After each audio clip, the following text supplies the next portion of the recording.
What if the final reveal was bigger than anyone expected? In today's video, we wrap up the story of what happens when Ino uncovers Naruto's hidden power and everything comes to a head. You don't want to miss how this story ends. By the way, if you haven't watched part 1 or part 2 yet, make sure to check those out first. The links are in the description below, so you can catch up before watching this final part. Hey everyone, welcome back to the channel. If you've been enjoying this series, don't forget to hit that subscribe button and help me reach 1,000 subscribers. I really appreciate your support, and if you want more content like this, be sure to like the video and drop a comment letting me know what other what if scenarios you'd love to see. As always, a big thank you to SaberSoul13 for writing this incredible story. The full details are in the description and pinned in the comments, so go check it out and show your support. Ino was starting to get truly sick of seeing the inside of Konoha's hospital. The chaos caused by their arrival had died down by now, leaving Ino with far too much time and silence for her liking. There was nothing to do, nothing to keep her mind preoccupied and distracted from everything. Shikamaru and Choji had already been cleared, probably stuck giving their mission reports twice over to make sure nothing was missed. Ino wasn't looking forward to having to do the same, but at least it would get her out of here. Or rather, it would as soon as Tsunade had the time to come and clear her personally. Until then, Ino was stuck staring at the walls. Did they have to use such bland colors? She let out a soft groan, returning to counting every piece of equipment in the room with her, right down to the syringes and scalpels. With each recounting, Ino found a new way to break up and categorize things so as to stretch it out again. It wasn't much, but it was just enough mental gymnastics to keep her going. Anything to not think straight, to not remember. Silent tears rolled down her cheeks yet again. Counting items from across the room suddenly became much more difficult as they blurred together, and every breath felt like it would push her over the edge. She fought it, tooth and nail, fingers digging into the bedding with a white-knuckled grip. It was only a matter of time before she couldn't fight it any longer. But Ino would be damned if she broke down before being fully relieved of her duties. She was a kunoichi, first and foremost, and that demanded a level of professionalism. Emotions could wait until after she had reported and been dismissed. Ino glanced at the clock. Nearly 2 hours already. What was taking Tsunade so long? Her mind wandered. There had to be a good reason for why Tsunade wasn't here yet. Maybe she was too busy. No doubt there would be a lot for the Hokage to deal with after such a disastrous mission. Head counts, mission reports, damage assessments, retaliation propositions. The list was likely longer than Ino could imagine. Still, it wasn't that bad, all things considered. They had only lost 1 purse, 7 scalpels, 22 syringes on hand, 3 bottles of sterilizing agent, enough fluids to keep 3 people alive for a short time. 7 pieces of machinery that Ino couldn't bring herself to remember the names of right now, all neatly positioned around the room. Did her hands hurt this much before? Ino let out a shaky breath, her bottom lip betraying the image of the strong and fearless woman she had spent years crafting. At the end of the day, she was still young, still barely an adult. No one would blame her for letting her emotions out. No one but herself, and possibly a handful of pretentious old fools that had long since outlived their time. Ino knew better than most that she had every right to break down, to let it all out and get it over with. This was just another aspect of being a shinobi, a cold and cruel reality that everyone had to come to terms with eventually. So many had already assured her that it gets easier, that the first few times are the worst, and somehow that only made Ino feel sick. Was that something to be proud of? Was the world really so plagued with senseless death that it could become just another everyday event in their lives? A humorless chuckle escaped her as she realized the hypocrisy of her thoughts. Ino knew what she was getting herself into all those years ago when she joined the academy. Many kids may have been blinded by the propaganda of it all, the glory of the shinobi life. Not Ino. Her father hadn't allowed her to go in blind. Even as a little girl, Ino had known and understood what her life could entail with the path she had chosen. Too bad understanding something didn't make it any easier. Sure, Ino had been exposed to death before. Several lives had already been claimed through her own actions, or by her own hands. It had been a struggle, but nothing so jarring as to make her rethink her choices. She didn't enjoy taking a life, but Ino would be lying if she said it didn't get easier with each soul she sent to the pure world. Easy didn't make it right though. and that was often the biggest obstacle most shinobi struggled with during a lengthy career. The Yamanaka clan were vulnerable to this way of thinking especially. Being able to peer into one's mind, into their memories, their souls, to be temporarily connected and bound to each other's fates. It left a lasting impact. No matter how dark and cruel a person could end up, there was always a part of them that remained pure, memories that would make most hesitate. It was all too easy to become overwhelmed by that insight, that connection. Hesitation could be a deadly mistake, for yourself or your allies. Yet to shut down and compartmentalize it all, to separate the actions from the consequences, was a slippery slope far too many shinobi had fallen. Sometimes it was easy to forget just how thin the line between man and monster truly was. Ino absent-mindedly rubbed her shoulder, picking away at the dried blood that stained her skin. Remnants of wounds that had already healed without help, the Kyuubi's chakra mending her flesh to the point that not even a scar was left. Nothing physical to remember what had happened, what she had lost, how her own failures had led to such an outcome. Somehow that hurt more than the wounds had. To know that she would be the only one left unmarred by the events, forced to only carry the memory of it all in her mind. Monsters. That's what they were. Not men. Ino didn't need to delve into either of their minds to know that much, though she wouldn't deny that the chance to rip apart either of their minds like it was wet rice paper wasn't very enticing. Killing wasn't the right course of action, but damn if it wasn't necessary sometimes. Heat bubbled up inside Ino's chest. She quickly schooled her emotions back into order, taking deep, controlled breaths in an attempt to push her rage back down. All of her training with Yamato was not about to be wasted. Sadly, something had to give eventually. Ino stood up, pacing back and forth as the chakra refused to budge. It was an interesting sensation, having your own buttons pushed from within, your own worst traits goaded into rearing their ugly heads at the worst times. Ino didn't know how Naruto handled it. The dam broke, and with a cry of frustration, Ino sent the bed crashing into the wall across from her. Medical equipment littered the floor as cupboards and shelves were shaken and broken from the impact. Needless destruction that would no doubt be a point of embarrassment for her once she calmed down. But gods, did it feel good. You need a moment? Whatever storm of emotions Ino was struggling with dissipated almost immediately. She looked to the door, meeting Tsunade's strangely amused expression with her own owlish stare. She spluttered for a second, head snapping between the damage and the Hokage before she simply bowed deeply. "Lady Tsunade, I am so sorry. I promise I will pay for all of this." Ino kept her head down and her eyes firmly planted on the woman's feet. Her mother was going to murder her once word of this got out. What was she thinking? Tsunade laughed. "Oh please. One roughed-up hospital room is the least of my concerns," she said, closing the door behind her and wasting little time in beginning her medical inspection of Ino. As her hands slowly hovered over Ino's body, shrouded by glowing green chakra, she offered the girl a comforting smile. "Is everything okay?" Ino nodded. "I was almost completely healed before we arrived back at the village." "That's not what I'm talking about." Her hand hovered over one of the dried patches of blood. "You of all people know that the physical wounds are only half the battle. Just because you can heal from them so quickly now doesn't take away from the damage they can do." Ino didn't respond, though it was clear she didn't need to. Tsunade wasn't just stating the obvious. She was reminding Ino of the facts. It was far too common for common sense and logical thought to slip by after trauma. Even Ino, with all her training, was not immune to the tricks of her own mind. "I'm angry," Ino finally said, letting out a breath that made her painfully aware of how exhausted she actually was. "I'm sad, and I'm angry. Mostly angry. So fucking angry." She blinked. "I'm sorry. I don't mean to be rude in your presence. The Kyuubi's chakra is dash." "It's fine, Ino. I'm not above a little crassness once in a while," Tsunade interrupted. "Besides, you are allowed to be angry right now. You're allowed to feel however you need to feel.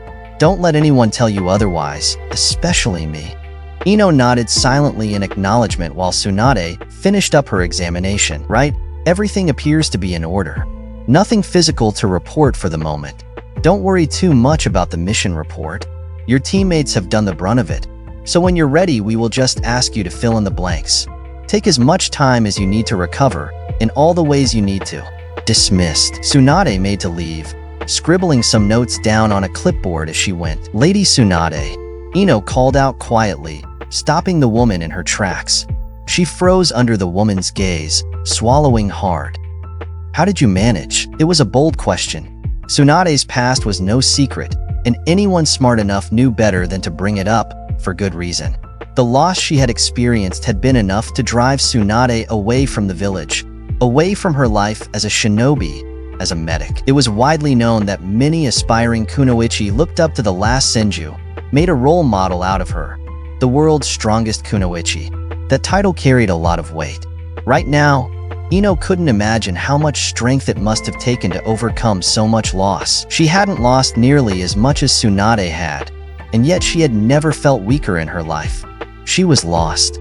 It was bold, and maybe a bit insensitive, but if Tsunade could offer anything in this moment, Ino knew she would appreciate what little strength it might give her. Tsunade smiled sadly. I tried to drink myself into a coma for a few years, developed a fear of blood, ostracized my friends, gambled my life away into debt. If you wanted advice on what not to do when dealing with grief, then you came to the right person, she said, only to sigh deeply as Ino only started to look more miserable. But then I met a certain pain in the ass kid. Somehow, and I still don't understand how, that little shit made me see things straight. It wasn't all sunshine and rainbows straight away. There's a process, and it's long and painful. But it works best when you have someone who believes in you, who helps drag you through the mud. I had the misfortune of meeting him too late. But you got lucky by being stuck with him so early on. Ino smiled, even as her eyes threatened more tears. It was hard not to smile when thinking about Naruto, even when the worst was happening around her. Thank you, Lady Tsunade. Don't mention it. Seriously. If he hears that I said anything nice about him, I'll know it was you. Ino couldn't stop herself from asking one more question before the woman left her. Will you send a team after them? Tsunade frowned. That's not for you to worry about. Please. If you do, I would like to be considered as a member. It was unlikely, all things considered.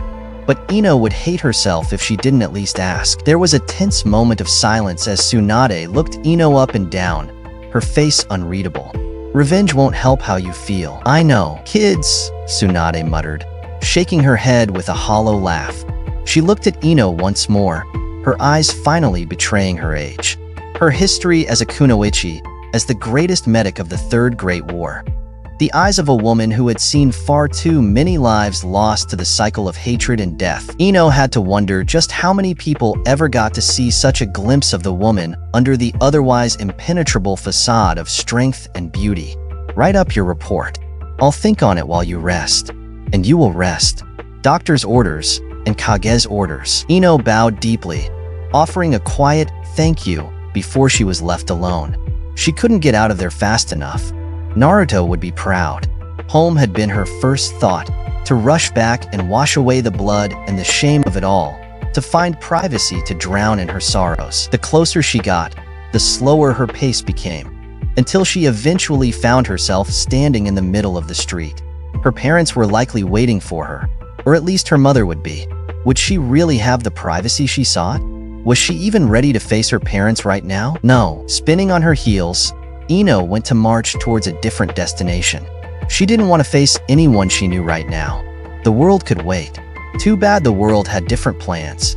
Ino yelped in surprise as she collided with someone, two arms wrapping around her forcefully and lifting her off her feet in a much too strong hug. She gasped as the air was squeezed from her, but the face full of pink hair stopped her from lashing out. Sakura, can't breath? Her feet found the ground again. The hug loosened enough for her to take a deep breath. Ino's tired eyes met Sakura's fierce green gaze, and it became clear that peace and quiet were no longer an option for today. Are you okay? Are you hurt? Is this your blood? Why aren't you still in the hospital? Sakura bombarded Ino with questions, glowing hands quickly scanning over every inch within reach. It would have been a sweet gesture of concern had it not been done in the middle of the street for everyone to watch with varying levels of disturbance. As normalized as the shinobi lifestyle may have been, it still wasn't seen as polite or orderly to openly discuss certain things in public. Walking around still covered in blood was also not very pleasant for the civilian populace to witness. I'm fine, Ino said. Lady Tsunade cleared me herself. Sakura let out a relieved sigh. Good, good. Without warning, Ino was pulled in for a much gentler hug. What happened? With that one question, Ino felt it all come crashing down on her once more. This was exactly why she wanted to be alone right now. Akatsuki, they, and Asuma, he. She swallowed the growing lump in her throat, her voice already beginning to fail her. In spite of her inability to explain, Sakura seemed to understand all too quickly. I'll get Naruto, Sakura said quickly. No. Sakura froze at Ino's protest. I'm fine. It's fine. I just need to go home. Sakura nodded. Okay, let's get you home then, she said softly, taking Ino by the arm and trying to turn her back in the direction of the Yamanaka's home. Ino, however, didn't budge. Ino gave Sakura an awkward and pleading look. Thankfully, there were no reflective surfaces nearby. Ino didn't need to know how miserable she looked right now. Not that home, she said, almost too quietly. Understanding spread across her friend's face, and had the situation not been so disastrous, Ino knew Sakura would have teased her about it. Silently, Sakura turned to face the correct home, her arm linking with Ino's. Come on. Ino soon found herself grateful for Sakura's company for the short journey. With her friend guiding the way, Ino was allowed to let her focus fade, her body and mind going numb as she walked. Anyone that saw her and thought to try and interrupt their walk to satiate their curiosity was quickly silenced and turned away by a stern glare courtesy of Sakura. The silence remained, all the way to Naruto's apartment, and even beyond that threshold. Ino didn't protest when Sakura had followed her in, nor when the girl had helped her disarm and undress before pushing her towards the bathroom with the promise of hot tea when she was finished cleaning up. There was no real way of knowing how long she sat under the stream of water, but her fingers had long since pruned before she found the strength to get out. Ino considered not getting dressed at all, knowing that she would probably have another shower before the night was over. She could still smell the blood, feel it on her skin. It stuck to her even after washing away. Another frustrating trick of the mind. The tea was hot, as promised, and so soothing. Ino held the cup like a precious gift, curled up on a chair while Sakura busied herself combing the blonde's hair, carefully picking out all the dirt and grime that Ino hadn't had the energy to deal with in the shower. Somehow, Sakura just knew that words weren't what Ino needed right now, and she was beyond grateful for that. At least now, she could distract herself a little with trying to think of how to return the favor. She briefly wondered how Shikamaru and Choji were doing. Hopefully someone was checking in on them as thoroughly as Sakura was for her. Or maybe they were dealing with it together. She would check on them tomorrow. You should get some rest, Sakura said. Need anything before I go? Ino was torn. On the one hand, she desperately wanted some alone time, to be away from everyone and anything. But on the other hand, she knew she needed the company. It was getting late though, and Sakura had already gone above and beyond for her. I'll be okay, she said. Thank you. Sakura hugged Ino once more. Want me to go find Naruto now? Ino mumbled a response into Sakura's shoulder. Hang tight. He won't be long. It hadn't been long at all. It felt like almost no time passed between Sakura leaving and Naruto arriving. Ino didn't know if Sakura had taken the time to find out what had happened or warn Naruto of the situation. Either way, Naruto surprised her with his approach. So quiet and cautious, each movement slow and purposeful. He came to her, lowering himself to his knees to meet her downcast stare, gently taking her hands in his own with a smile that promised to lighten the load weighing down on her. That was just how he was. So strong, so ready to help. That stupid smile always there like a shining beacon of light, regardless of how dark things seemed. Ino loved that. She loved him. And it was that love that she needed right now. Leaning forward, Ino rested her forehead against his, the cold steel of his forehead protector, helping soothe her tired mind. Can I stay here tonight? Naruto didn't answer her, not with words anyway. For as much as he could talk with the best of them, Naruto was much more a man of actions. Ino didn't put up a fight when Naruto carried her to his bed, just as he didn't argue when she wordlessly pulled him into the bed with her. Sleep never came for Ino. No matter how comfortable she managed to get wrapped up in Naruto's arms, his warm breath on the back of her neck doing wonders to ease her restless mind. With the exception of taking the time to make several clones, Naruto stayed with her the whole time, seemingly refusing to let himself sleep so long as Ino was awake. Ino had half a mind to use a jutsu to knock him out. One of them should get some sleep at least. Just as Ino feared, it was only a matter of time before her strength waned too much. Everything she had been fighting all day to hold in, to keep buried deep down, came rushing out. This time there was no hope in regaining her control. She cried, harder than she ever had before. She rolled over, burying her face into Naruto's chest, finding herself unable to care that she was making a mess of his shirt. He didn't seem to mind either. His arms wrapped themselves firmly around her, gently fighting each pain-filled sob that dared to pull them apart. The sun had nearly lit up the room by the time Ino slipped into a deep sleep. She was so far gone that she didn't so much as stir when Naruto's arms disappeared, or when his warmth against her finally faded away. I know where they are. Shikamaru was so stuck in his own thoughts, he almost didn't hear the words or notice the body that had climbed in through his window in the early hours of the morning. Had it been an enemy, he would be dead already. Just another mistake to add to the growing list of failures in his short career. As if things couldn't get any worse, he turned his head lazily to the window. His eyes were sore, body more sluggish than usual. He hadn't slept at all. How could he? He didn't deserve sleep. He didn't deserve that bliss, that luxury, that escape from his thoughts. What he needed was to suffer for his mistakes, for his failures, for his inability to learn from them and improve. Judging by the expression on Naruto's face, so serious and full of repressed rage, Shikamaru had a feeling suffering was exactly what he was in store for. Ino had gotten hurt on the mission after all. Not brutally so, but still enough. An avoidable outcome. Surely Naruto was here to make Shikamaru pay for letting harm come to her. Would he even fight back if that were the case? Probably not. I'm sorry. A meaningless apology. It was all he could offer right now. Naruto cleared the distance between them in a blink, grabbing Shikamaru by the collar of his shirt and lifting him up into the air like a ragdoll. If looks could kill, Naruto would be a cold-blooded murderer right now. I know where they are, he repeated, voice barely more than a growl. Are you coming or not? Tired he might have been, but a genius he still was. The realization forced his exhaustion into the depth of his mind, eyes widening. How? Clones. It was always clones. What a cheat. Shikamaru scoffed. That was a partial answer at best. Naruto hadn't spent all those years traveling the world with Konoha's greatest spy master without learning a trick or two. No amount of goofiness could hide the true cunning contained within the Uzumaki. All Naruto needed to be the scariest person Shikamaru knew of was a push. And fuck if he hadn't been pushed hard by this. I know you already have a plan for them, Naruto said, still holding Shikamaru off his feet. Don't even try to say you don't. You've had a whole day to think. Now, are you coming? Unpredictable as always. Or rather, just too chaotic and headstrong. At some point, Shikamaru knew he was going to have to sit down and put some actual brain power into figuring out how to deal with Naruto, or at least predict his actions with a reasonable rate of success. The boy was simply too troublesome for his own good. No one had any right having that much raw power combined with that much drive and good morals.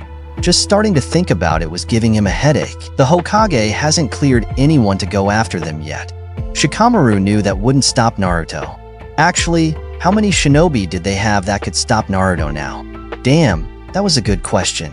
You aren't suggesting that we take matters into our own hands, are you? Because if you are, then I'm afraid I would have to inform a very specific group of people. Naruto grinned, a vicious expression full of teeth too sharp and too long. Visual proof of just how enraged he truly was. Shikamaru had to suppress a shudder at the sight. Naruto dropped him back to his feet. Bring who you want, Naruto said. Just make sure they are ready to do what needs to be done. That won't be a problem, Shikamaru assured him. How long? 2 hours, at most. We need to be gone before anyone knows what we're up to, and quick enough to catch up to them while I still know where they are. It was a little scary to see Naruto so focused. And Shika, the one that hurt Ino, he's mine. Understand? Shikamaru could have argued. It wasn't as if there were any rights when it came to revenge, but Ino was his teammate and Asuma was his sensei. Surely, he should have first dibs. Part of him wanted to point that out, but a different part of him, the smart part, could see that he wasn't dealing with the Naruto that he considered a friend. This wasn't Naruto Uzumaki, the goofy Konoha ninja, standing before him.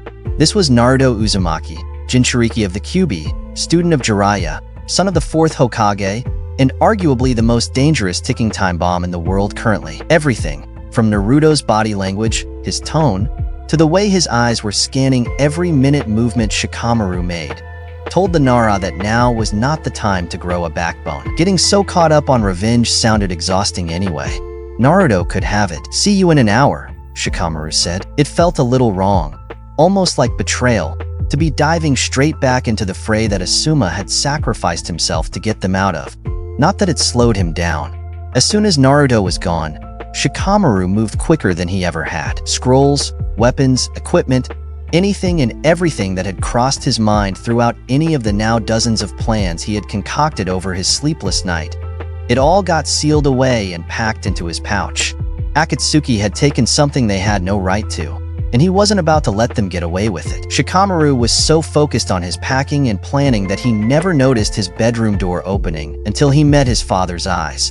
The two watched each other silently, one curiously and the other defiantly. Shikamaru cursed his luck. There was no way his father would let this slide. "You have a plan?" Shikaku asked. "More than one," the man smirked. "I look forward to hearing which one you go with." Shikamaru frowned. "You're letting me go?" "I'm letting you learn," Shikaku corrected. "A man has to learn how to handle his mistakes. Will you try to make up for them, learn from them, or let them consume you?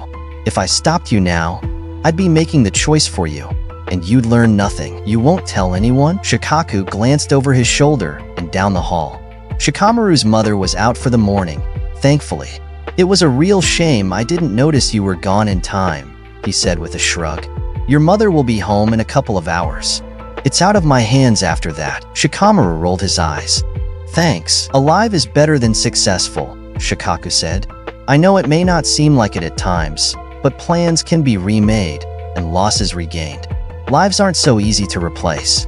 Keep that in mind with whoever you drag into this." "I will," Shikamaru said, strapping his pouch around his waist. His dad didn't hold him up any longer, closing the door as he left and began pretending that the conversation had never happened. Shikamaru was just as quick to hit the streets. He had made so many plans, incorporating all manner of team combinations. There had been a hope that this would play out similarly to the retrieval mission, wherein Shikamaru would be free to recruit whoever he wanted from the available shinobi. Now that he had to do it covertly, he was glad that his planning had also taken into consideration the chance of running a team who would be willing to do it without orders. It was time to see just how well he knew some of his friends. Naruto's gone. Tsunade felt her headache grow significantly. She glared at Ino, the newest addition to the list of those who thought it would be a good idea to come barging into her office today with bad news. Her attention returned to Shikaku, who at least had the decency to deliver his side of the bad news in a calm, perhaps too calm now that she thought about it, manner. Joining him were none other than Shibi Aburame and Hayashi Hyuga. Out of everything that could be hassling her right now, Tsunade was pleased that Ino would be the loudest one here. Some would have been a nightmare to deal. Kiba's run off. "Oh, for fuck's sakes. Lady Tsunade, do you know where Sakura is?" Shizen asked, stopping and blinking at the amassed shinobi present. Tsunade's eye twitched. "Oh, I think I can hazard a guess as to where they all are right now," she said. "Those kids better hope they died on this self-assigned mission of theirs. Gods help them if they all returned in one piece, because if their parents didn't kill them, then Tsunade would make sure they wished they had. Where did the youth of today even get the balls to pull a stunt like this? Brilliant." Now she was even becoming dangerously aware of her age. That settled it. Today was officially the worst. As it turned out, far too many of the Konoha 12 were all too willing to run headfirst into danger at the drop of a hat. Sure, they were shinobi, and it sort of was part of the job description, but still, when Shikamaru had gone out to put together a team to hunt down and kill the Akatsuki duo, he hadn't expected such a turnout. No one even asked that many questions after he laid down the initial idea. It was disturbing. Not to say he was ungrateful, because he was beyond happy to have so many of his friends fighting by his side. It was just something that maybe needed to be looked into at a later date. Shikamaru dodged another claw made of black threads. These strange, masked creatures were powerful and deadly, but they weren't exactly smart. Unless their master directed them, they were rather limited in the tactics department.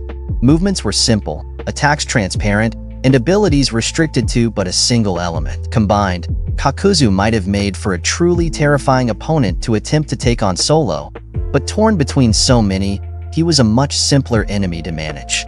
Shikamaru honestly expected better from someone so old as to boast having fought the first Hokage. A stream of water shot past him, cutting through several trees beyond the battlefield. This creature, one of only 3 left, was limited to water jutsu only, and not very many at that. Another, which was currently having a hard time trying to keep up with Kiba and Akamaru, was using fire jutsu. Speaking of the Inuzuka, Shikamaru was surprised by his tenacity in battle.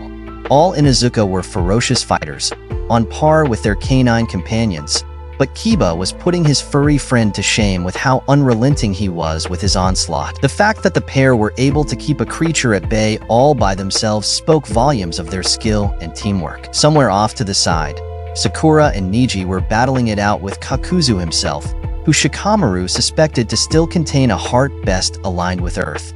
A good tactical move, keeping the defensive jutsu to his original body. Too bad that did little against the gentle fist and the pure brute strength of Tsunade's apprentice. Shikamaru almost felt sorry for the immortal. If it weren't for that lust for money, he might have spared Asuma, and then he in turn might have been let off easy. He dodged another bullet of water, internally counting his blessings that Naruto had managed to obliterate the lightning-based heart almost as soon as the fighting had begun. The creature that used wind had split away to follow Naruto when the Jinchuriki had dragged the scythe wielder off to who knows where. Shikamaru hoped the blonde idiot hadn't bitten off more than he could chew. He knew Naruto was still alive at least, for now anyway. So long as they could provide him backup soon, he'd be fine. The beast faltered in its next attack, its chakra failing to form properly and its body stumbling. The threads that formed it writhed, littering the ground with now dead insects. That was all the opening Shikamaru needed. His shadow shot out like a spear, rising from the ground and taking deadly shape. The creature had a heart, a source of chakra, but its body, its movements, its jutsu, all drew from that well greedily. These beasts were not a sustainable method of combat, and the battle had already drawn out long enough. His shadow pierced the mask, continuing through into the heart beneath. It was almost a relief to know that he was putting someone's stolen heart to rest after who knew how many years. The threads collapsed, mask falling to the ground in pieces. Shikamaru breathed hard as he released his jutsu. Forgive me. Their chakra is not quite as easy to consume as I had hoped. Shino didn't look at all concerned, but something told Shikamaru the Aburame was somewhat upset at losing so many of his hive to a single enemy. Thank you for distracting the creature. Don't worry. It was perfect, Shikamaru assured him. Think you can help Kiba? Shino looked over to where there was currently a giant storm of fire and tornadoes. His whole body buzzed uncomfortably. I'd prefer a different opponent. That was fair. Okay, you go help Sakura and Niji then. If we can wrap this up, then maybe we can find Naruto before something bad happens. Agreed. They went their separate ways, and Shikamaru hoped that things kept going smoothly. His eyes were blue. A grin, vicious and cruel, formed on Naruto's face as knuckles met flesh once more. He weaved around Hidden strikes, delivering several more hits in quick succession. Each successful hit, and each attack Naruto blocked and dodged, only drew crazed laughter from the man. He was having fun. Was this the kind of sick game he played with Ino? He ducked out of the path of the scythe, catching Haiden's wrist as it went before punching the man's elbow into the wrong direction with a sickening crunch. Haiden only smiled. Punches, kicks, stabs, and slashes. More and more Naruto pushed, each attack more deadly than the last, and each one accomplishing nothing at all.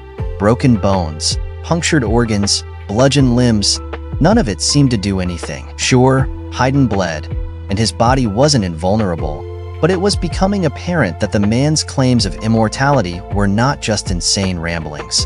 It was just like Shikamaru had said, and just as he had been warned, Naruto was taking extra care to ensure not even a single drop of his blood was spilled. Naruto smirked, grabbing the scythe handle mid-swing. He lifted himself into a spinning kick that slammed straight into Haiden's face and sent him flying. He took a deep breath and waited for Haiden to get back up. He always got back up. Normally that would get under Naruto's skin, but today was a special occasion. He was angry. No, he was furious. This was the man that had tried to take Ino, the man who had hurt her. Hiden had tormented and tortured her, all with a smile on his face. This was the man that had threatened to take the most important thing in Naruto's life, without so much as a care for what that meant. This was the man who had killed Asuma, the man who had made Ino cry. It was a good thing he kept getting back up, because Naruto was far from done with him. Hands clenched painfully, Naruto rushed Hiden again, refusing to give him a chance to talk. His voice only made him angrier. As they fought, Hiden continued to laugh and scream in delight, and Naruto grew more ruthless in his onslaught. Rage boiled within him and gave him a strength he didn't realize he possessed. Naruto was faster than Hiden, stronger too. Whatever skill difference between them there may have been was being steadily overcome by pure, unrivaled determination. A Rasengan spun to life in his hand and Naruto aimed it for Hiden's head.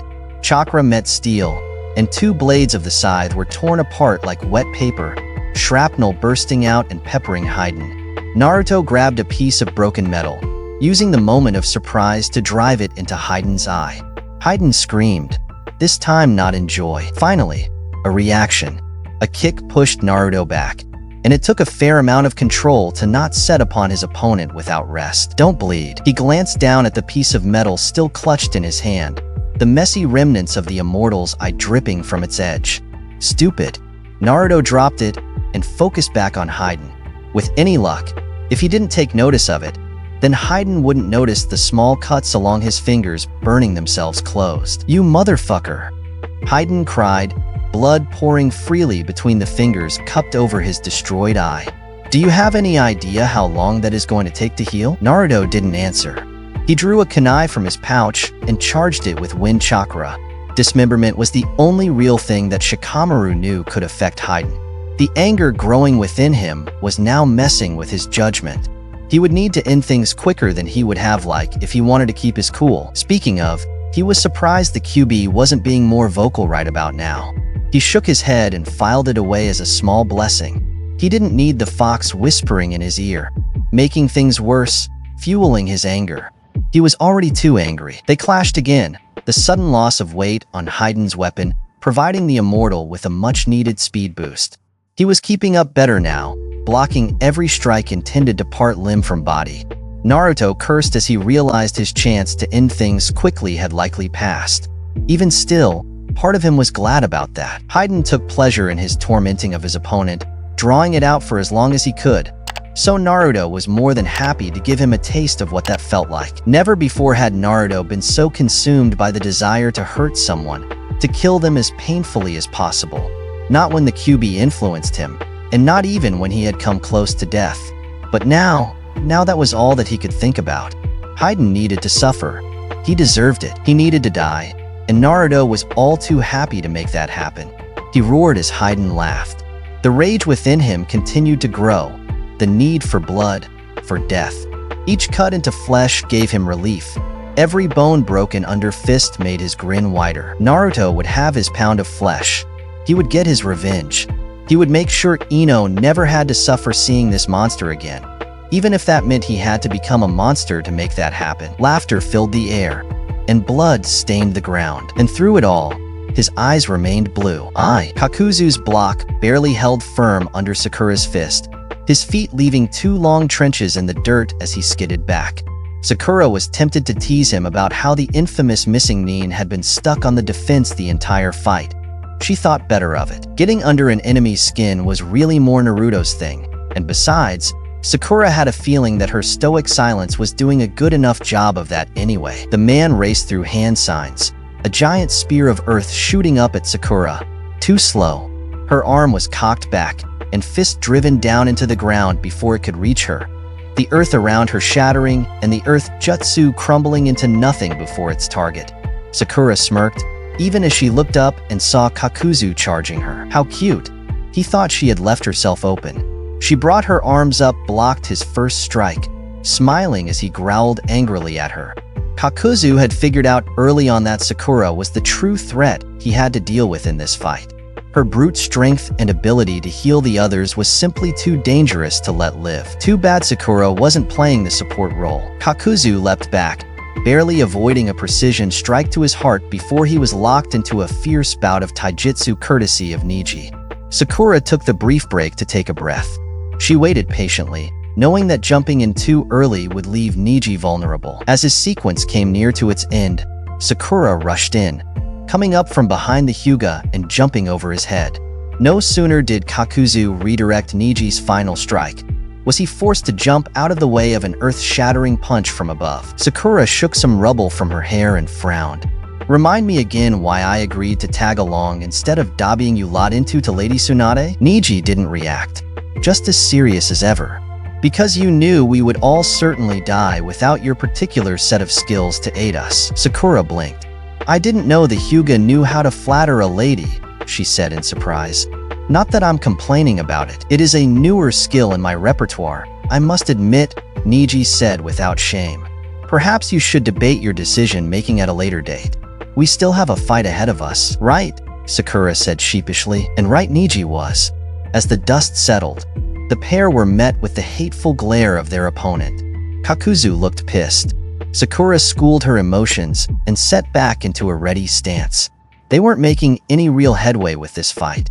At best, they were just buying time for the others to finish their own fights. Out of all the opponents they had to take care of, Kakuzu was arguably the most dangerous. His mind, age, and skill made him such. There was no question that if they had been fighting the man at his full potential, instead of spread so frustratingly thin across so many fights, then they would be dead. Sakura's strength and taijutsu was a match for him, but it only just scratched the surface of the man's defensive techniques. Niji's speed and precision was enough to put Kakuzu on his toes, but not powerful enough to do any real damage. Between the both of them, they were holding their own. But if this became a battle of attrition, then Kakuzu would win. The man had somehow survived attempting an assassination attempt of the freaking first Hokage. How was that even possible? Then there was his body. Sakura pursed her lips at the thought. Those black threads. They had taken the place of everything beneath Kakuzu's skin. Muscle, blood, bone, organs, everything, save for his hearts and sensory organs. There was nothing for Sakura's medical knowledge to take advantage of, and nothing for the gentle fist to properly attack. The heart was the obvious target, but Niji was quick to see that the man could move the vital organ around his body at will, always keeping it perfectly out of reach. Who was to say getting to the bloody thing would work anyway? The guy did have 5 of them. Did that mean they had to kill him 5 separate times?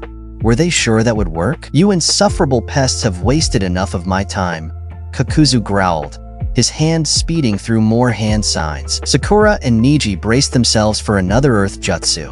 Despite the clear benefits of Kakuzu's kenjutsu, it became quite the handicap when he wasn't working with multiple hearts at once.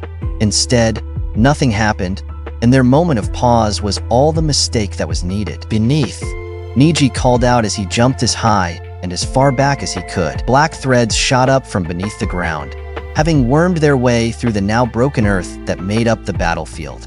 Sakura's destruction had given Kakuzu all the cover he needed. Niji managed to escape the reaching threads in time, but Sakura wasn't so lucky. She cartwheeled out of the way of most of them, but a single clump of threads reached her. Disconnected from Kakuzu, the threads acted as their own creature, disturbingly snake-like in nature as it sprung forward so fast in its strike. It stabbed into her middle, wriggling and writhing in its attempt to fully dive deep inside of its victim. Sakura fell to the ground in a heap, barely managing to grab the threads tightly before they disappeared under her skin. Sadly, the damage was done. She held back the urge to throw up. From the pain, the discomfort, it didn't matter. All that mattered was that there was something inside of her that didn't belong, and it fucking hurt. She got to her knees and glared at Kakuzu, the two sharing a look of understanding. Sakura could only curse her luck. She just had to go and make herself priority number 1 for the murderous, heart-thieving asshole. Kakuzu chuckled. "Go ahead. Pull it out. I'm sure you're just dying to rid yourself of that sensation, the way it's wrapped around your insides." He laughed. "Of course, doing so will kill you. No amount of medical jutsu is going to save you from disemboweling yourself. Can you tell by feel which organs it has clung to? Could you part with them? For what little time you have left?" Niji made to charge, only to stop as Kakuzu held up a hand seal. The threads writhed and Sakura keeled over in pain, biting her lip hard enough to fill her mouth with blood in an attempt to hold back her scream. "Sakura, don't!" Sakura shouted. Her grip on the threads tightened, refusing to let them go deeper. It was true. She could feel how they had wrapped around some of her organs, threatening to drag them out alongside themselves should she try forceful removal. But they weren't deep enough to reach her lungs, or her heart, which she figured was the ideal target here. It was a cruel choice. Kill yourself painfully or remain stuck in agony while being used as a hostage. "Don't worry about me. Do what you have to do." "Brave," Kakuzu said, "but foolish. As much as I am annoyed to admit it, my colleague does have a point when it comes to inflicting pain on an enemy. It is a useful tool. Everyone has their breaking point. With enough pain, you can make anyone do almost anything. It doesn't even have to be their own pain." The thread squeezed, and Sakura emptied her stomach on the ground. Still, she refused to scream. "I wonder, just how much pain will you let her suffer before she ends it herself?" Kakuzu asked Niji coldly. "Or will you do her the mercy of putting her out of her misery yourself?" Niji dropped into his gentle fist stance. "The more of my friends you hurt, the more certain I become of your fate." "And what fate would that be?" "Death," Kakuzu sneered. "You know nothing of death, boy. Still so young, so untouched by it." If he noticed the way Niji's face darkened, he didn't show it. "How about I give you a first-hand lesson in death? Say goodbye to your little friend." Sakura's jaw clenched. The pain was almost unbearable, but not nearly as unbearable as realizing she had become the weak link in the team yet again. All those years training, all that time devoted to getting strong enough to never be a burden again, to never get caught in a situation where she needed to be saved. She was meant to be doing the saving now, damn it. That's what medics were for. She felt the chakra inside the threads flare, their grip on what little they had access to tightened. Her vision blurred, and her own grip tightened more out of reflex than a need to keep the threads out. This was not how it was supposed to go. Sakura, a memory flashed across Sakura's mind, of her on her knees in a forest, just a scared little girl pretending to be a shinobi. At the time, Sakura had thought it a true display of her devotion to being a kunoichi, cutting her hair off to gain the upper hand. A sacrifice for the cause. Her hair. Just hair. What a joke that was. She knew now, of course, what true sacrifice was. What it meant to bleed for your comrades and put your life on the line for the sake of others. It was just a shame that it had taken her so long to learn such a valuable lesson. She looked up at Niji. He was looking at her with fear, afraid for her life. Her face went blank. Above all things, Sakura had promised herself that she would never be on the receiving end of that look again. Never again. Not in the future, and certainly not now. Her breath hitched. The bones of her hand ached from the strength of her grip. The gem on her forehead glowed dimly. Fuck, this was going to hurt. Sakura didn't let Kakuzu have the satisfaction of finishing whatever he had planned. In one sharp motion, she pulled with all of her strength. Her eyes squeezed shut, teeth clamped tight, and her body went numb. Warmth spread throughout her. Was it the blood? Was it her chakra? She honestly couldn't tell the difference at the moment. God, she hoped Tsunade didn't get too pissed at her for having to use the seal so soon. It was a weird sensation, ripping one's own insides out as if you were gutting a fish, though it paled in comparison to the sensation of having those same insides rapidly regenerate and piece themselves back together within you. Sakura could understand why the seal was not something Tsunade had passed on to her lightly. Possible side effects aside, it just felt wrong. Opening her eyes, Sakura took a deep breath, her free hand gently patting at the now freshly healed skin of her stomach. She didn't dare look down at the pool of blood at her feet, or the state of her clothes, or the still wriggling mass of black threads still in her grip, pieces of her flesh still caught in its vines. Instead, she locked her gaze straight onto Kakuzu, who was actually looking at her with a hint of fear. Niji was no doubt horrified as well, but his Hyuga honor required he not react. Sakura wouldn't hold it against him. "Sakura, are you alright?" Niji asked carefully. Sakura smiled, an act that at the time she didn't realize was likely horrifying considering how the rest of her looked. "Never better," she said cheerfully. Grabbing the thread in both hands, she tore them apart and dropped the lifeless clumps to the ground. I just remembered why I came with you guys. The gem on her forehead was now glowing much brighter, the black markings of the seal clearly visible. She punched her fist into her open hand, creating a small shockwave from the force. Her eyes never left Kakuzu as she grinned wide. Because I'm done being the one always relying on everyone else to come save her, Sakura said. It's my turn to be the one you can all turn to, and I'll be damned if I let this overdue corpse take that away from me. She glanced sideways at Niji. Sound good to you? Niji smirked and dropped back into his stance. Fine by me. Sakura adjusted her gloves. Patient in sight. Cause of death. Me. Shit. Sakura grimaced. That had sounded way cooler in her head.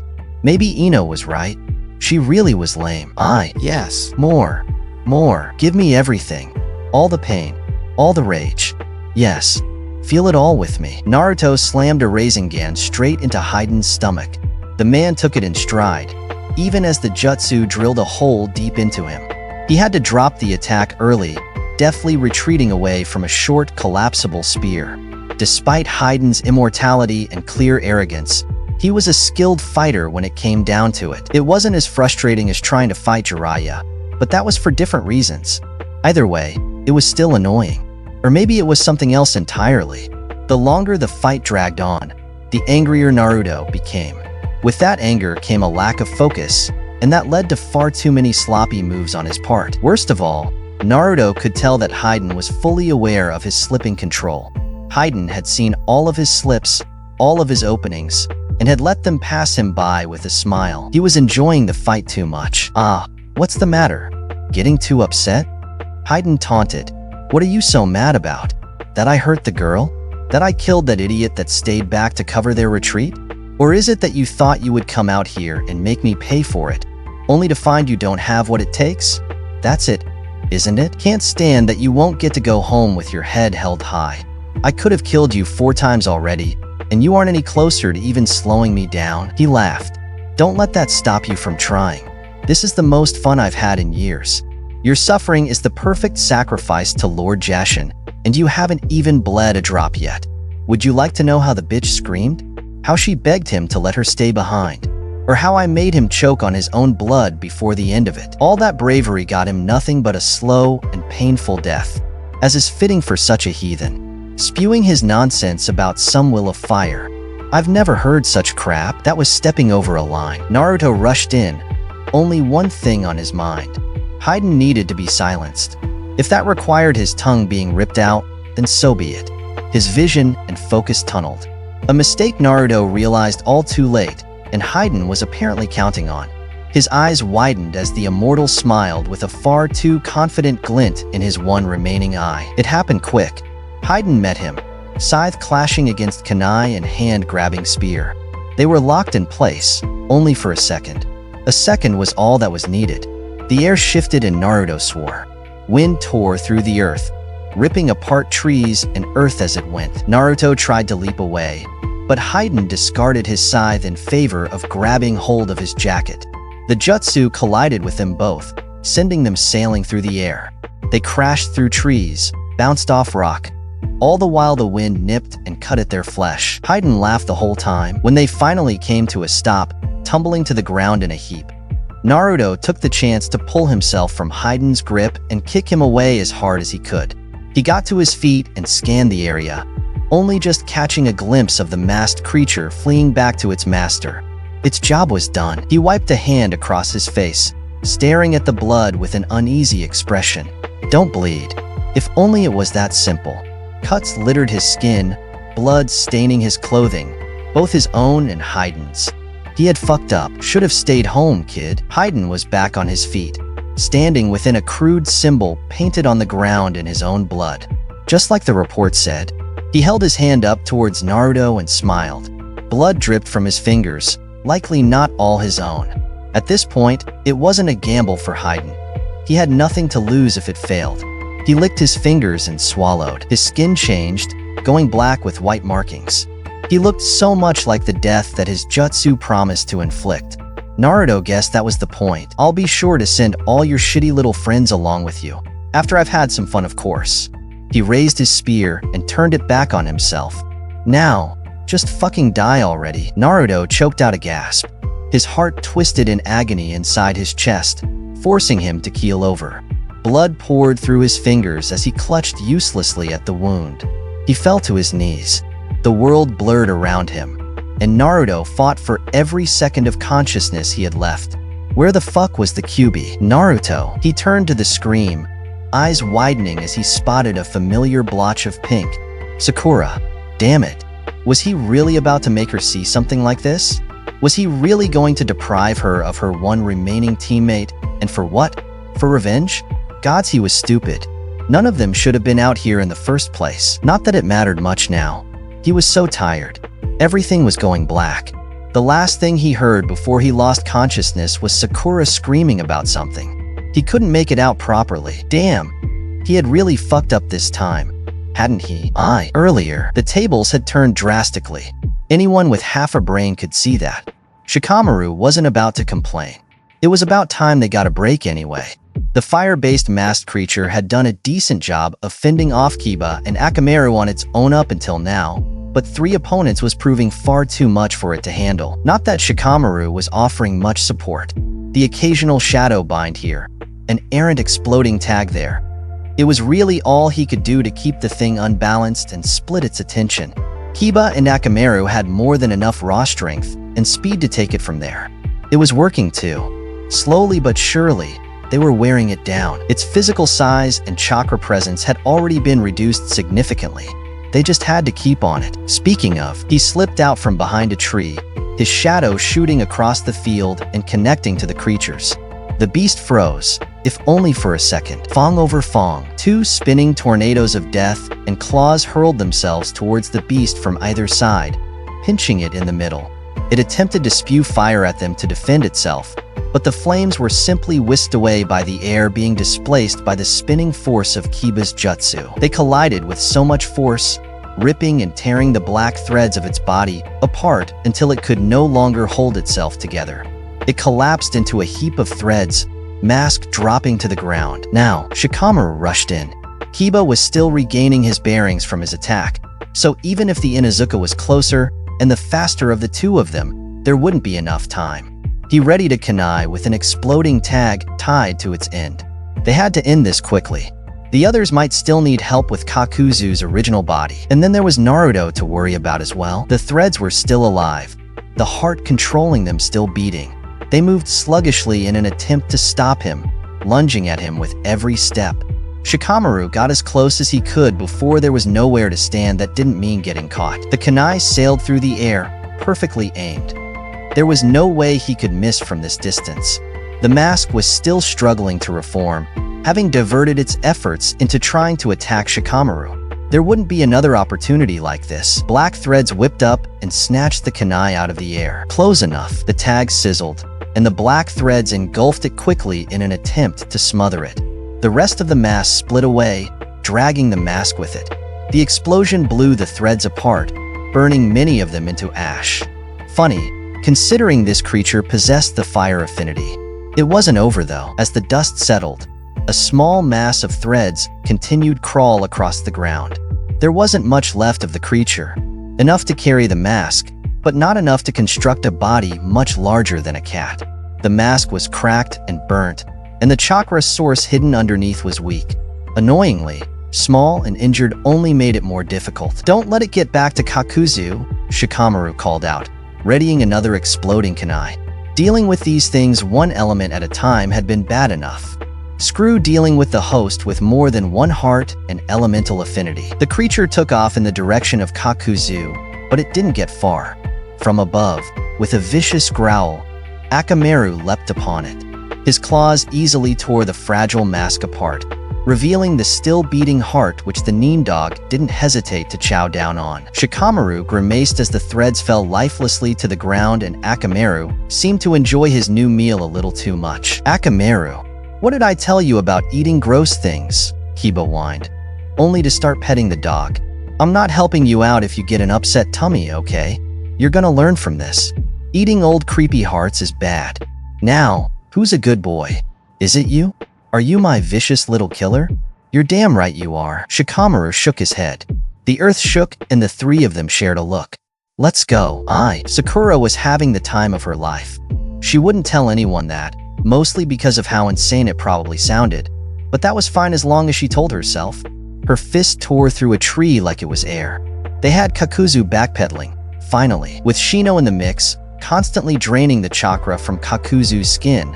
Both her and Niji's techniques were now back to being very much deadly. The old bastard could still move though, and fast too. Kakuzu had given up on trying to come across as human by now. What little patchwork of skin he had left was only barely being carried along by the massive threads. Not having a skeleton, or any human physical limitations, also made him incredibly hard to hit, along with being way too creepy to let live. Sakura was sure she would be having nightmares of black threads and messily put together body pieces. Why did the strong ones always have to be so gross? She kept up her assault, weaving in and out seamlessly with Niji in an attempt to break through Kakuzu's defense. Shino kept his distance, his insects draining chakra from their opponent and carefully dispersing it between the three of them. It was a huge help in this drawn-out battle. Niji lashed out with a strike that Kakuzu blocked easily, and Sakura weaved around the Hyuga, aiming her fist low. Threads unfurled from the man's stomach to grab at her, and Sakura smirked. She opened her fist, flattening her hand out and channeling chakra carefully through the appendage. Her hand sliced through the threads like a hot knife through butter, clumps of black dropping lifeless to the ground. It was no lightning blade, but it did the job nicely. Kakuzu growled and kicked Sakura back. Niji broke her fall, and they were quick to recover, readying themselves to jump in again. They were both breathing hard, and even Shino was showing signs of tiring out. Just how much chakra did this guy have? Were his hearts really his only weakness? Sakura had so many questions, and more than enough morbid curiosity for the whole team. Her medical mind was hitting a wall when it came to this kind of enemy. His body didn't follow any natural process, and the threads barely worked like any living tissue. It simulated muscle, and that was as close as it got. Cutting it away piece by piece seemed to do something at least. "We can't keep this up," Niji said. "Any ideas?" Sakura cracked her knuckles. "Keep punching him until he breaks," she said, a little more seriously than she intended. Niji smirked. "You are definitely Naruto's teammate." His expression dropped suddenly as he fell into a stance. "Follow my lead. When you see the opening, take it." Sakura nodded, and the Hyuga rocketed towards Kakuzu. She had to wonder if Niji had been holding back the whole fight because the ferocity and speed with which he engaged the Akatsuki member was more reminiscent of Lee than any style the Hyuga would adopt. Still, it was doing something. The gentle fist wasn't designed to work against an opponent that didn't have a proper chakra network, but each precise strike still interfered with the chakra flowing through Kakuzu's threaded structures. Short-lived blips of disconnect that were just as quickly corrected and compensated for, albeit still extremely annoying for Kakuzu. She held back, letting Shino bleed a little more chakra into her as she waited. Then she saw it. Niji was slowing down, and fast. Whatever he had done to gain the burst of speed and power had burned out, and he was following. Sakura rushed in, not caring if that was the right move or not. Kakuzu wouldn't be kind enough to wait, so why should she be? Sakura had nearly closed the distance, charging chakra into her fist, when the ground went black. Her shadow deformed itself, shooting forward to connect to Niji's and then Kakuzu's, until the missing nin suddenly froze in place. Niji ducked and spun around Kakuzu's frozen form, getting in place behind the man before focusing his eyes and slamming both palms into his back, one high and one low. Dead center now? Sakura didn't need to be told twice. She sprung off on her next step hard enough to crack the ground and swung her fist as hard as she could. What little threads Kakuzu could manipulate bunched up around his chest.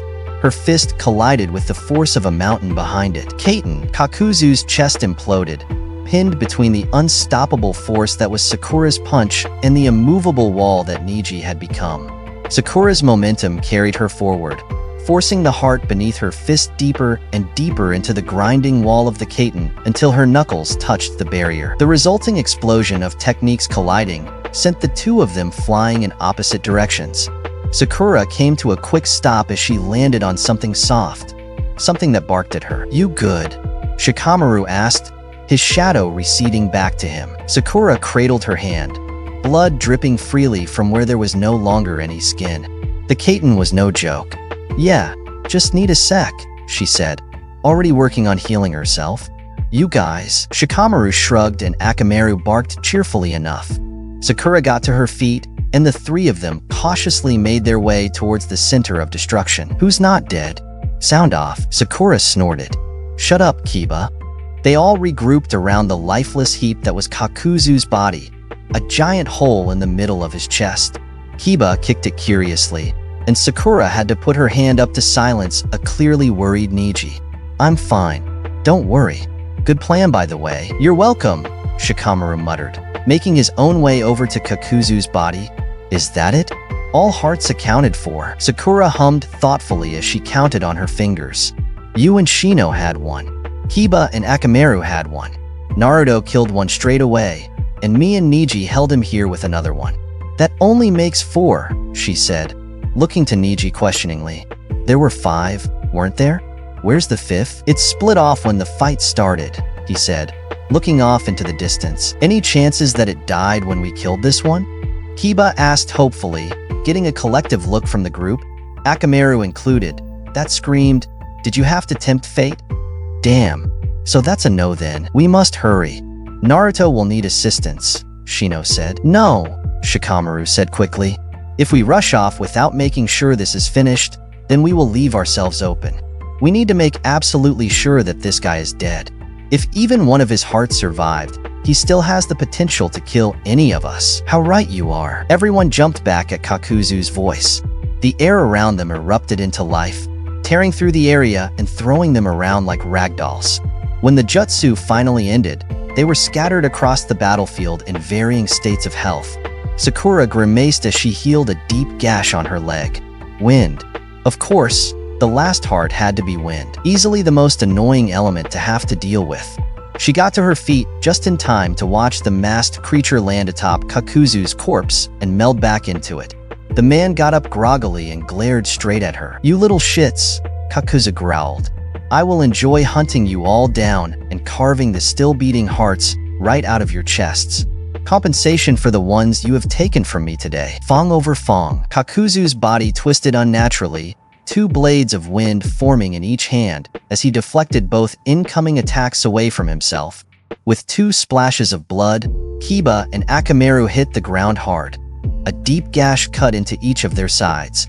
Air bullet. Kakuzu aimed an open hand at Shikamaru, his arm shaping into a hollow cannon before shooting the jutsu directly at the Nara. Kaiten. Niji jumped in front of the jutsu, but he was low on chakra. The explosion ended the Hyuga's jutsu and sent him crashing into Shikamaru. Wind style. Devastation. Kakuzu's mouth split open as he breathed out a deadly blast of wind straight at Shino, the jutsu destroying the swarm of bugs that were closing in. He chuckled darkly. Does this chakra feel familiar? He asked, turning to look at Shikamaru. Such a strong affinity. I was surprised when I took it. Much better than my previous one. I wonder what your dear sensei would think if he knew it was his heart that would be the one to kill all of you. Sakura's eyes widened as she covered her mouth. No, Kakuzu laughed as everyone looked at him in horror. Oh yes, I made sure to take that fool's heart for my own, he said. Easily one of my strongest now. Though with its help, I'll be sure to change that in time. The threads shifted, opening up to reveal the still beating heart held within them. Now I wonder, can any of you do it, now that you know? Can you kill the last piece of your precious comrade? Could you live with yourselves? Everyone glanced at Shikamaru, the horror on his face telling them all they needed to know. This fight, which should have been so close to over, had just gotten that much harder. Sakura breathed and steeled her emotions. She was a medic, goddammit. Her hands bore the blood of countless allies and comrades over her short career, and not all of them had made it. She had learned to deal with that, to overcome the grief and doubt. The chances of someone you knew, someone you cared about, dying in your arms, either through no fault of your own or by some mistake, were too high in her profession. The others she could understand having a hard time with this, but Sakura didn't have that luxury. She could do it. She needed to do it. Sakura took off without warning, sprinting straight at Kakuzu with fury blazing in her eyes. He grinned wide at her, hands blurring through seals. She spun around an air bullet, channeling chakra into her fist once more as she reared it back. The cocky look on what was left of his face disappeared when he went to leap back, finding himself held in place. Sakura was surprised to see Shikamaru so quick to react after such a revelation, though it was perfect timing. She watched on, each step bringing her closer. All the while Kakuzu forced his body to shift. Threads encircled his one remaining heart, layering and weaving themselves around it protectively. Layer after layer, knot after knot. At least he was taking her attack seriously this time. At the last moment, Sakura dug her feet in and came to a skidding halt just short of the man. She roared, bringing her fist down on the ground right at his feet. The earth beneath them shattered in a greater area than any of her attacks thus far. Kakuzu had put so much effort into weaving his threads around his heart that he hadn't left anything to reinforce his legs. The ground under him shot up and buckled him, launching him into the air. Dust and debris were everywhere, making visibility almost zero. Thankfully, not all of them needed to see right now. An explosion ripped through the air, accompanied by a grunt from Kakuzu. Several more went off in short order, each eliciting a more aggravated sound from the man. Get ready. Sakura turned to find Shikamaru standing behind her, several kunai held between all of his fingers. She gave him a nod. Whatever he was planning, it was their best bet. Wind style, dance of turbulence. The air moved, non-violently for once, and the dust cloud was cast away, leaving everyone visible again. Kiba. Shikamaru sent his kunai flying out to either side of himself, fong over fong. Kiba and Akamaru went soaring past them. The kunai Shikamaru had thrown getting caught up in their technique. They charged straight at Kakuzu, and he prepared 2 more blades of wind in each hand. Sakura almost cried out, remembering how the duo had been so easily deflected and injured earlier. She hadn't even had the chance to heal either of them. Why would they get involved so quickly again? The beginning of her vocal outburst died in her throat as the 2 whirlwinds whirred around the man instead of hitting him head-on. They circled behind him only to drop the technique as they passed each other. Kiba and Akamaru in his man-beast clone form landed on either side of Kakuzu's flank, each holding the kunai from Shikamaru. Kunai that had ninja wire strung between them. Ninja wire that was now wrapped around Kakuzu. With a harsh pull, the wire went taut, and Kakuzu was ensnared. Go! Kiba yelled. An angry buzz emanated from below as a swarm of insects scuttled from the cracks in the ground, crawling up Kakuzu's body and burrowing deep into the threads. As much as he tried to twist himself and crush the bugs, they were too many, and they were pissed. The bugs were consuming chakra at an alarming rate. Sakura glanced at Shino and saw that for the first time since she had known him, he was clenching his fists in anger. Sakura, she turned to Shikamaru. His attention locked on Kakuzu, kunai held in a shaky hand. Sakura understood quickly. Please, end it. Sakura was running before he finished speaking. She was channeling chakra before she knew what she intended to do with it. The glow of her hands flickered between green and blue, between deadly and safe. Sakura didn't want to kill anyone, not really, but she would. Shikamaru didn't need to live with the knowledge of being the one to actually stop Asuma's heart, so Sakura would do it. Once it was over, she would heal all of her friends. She would be the one they could rely on, the one they could turn to. It was about time. Her hand flattened. Chakra molded around it so precisely, so sharp. Fingers glided effortlessly through the knots of threads, deep into their depths, until they wrapped around the treasure hiding inside. The heart of a man who had given his life to ensure the safety of his students. The heart of a true shinobi of Konoha. A heart that didn't deserve to be tainted by this monster. A heart that she had to stop. She twisted her hand, ignoring how threads burrowed into her flesh in a desperate attempt to save himself. I'm taking this back. She clenched her hand, so hard that it hurt. Kakuzu's eyes were wide and full of so much rage.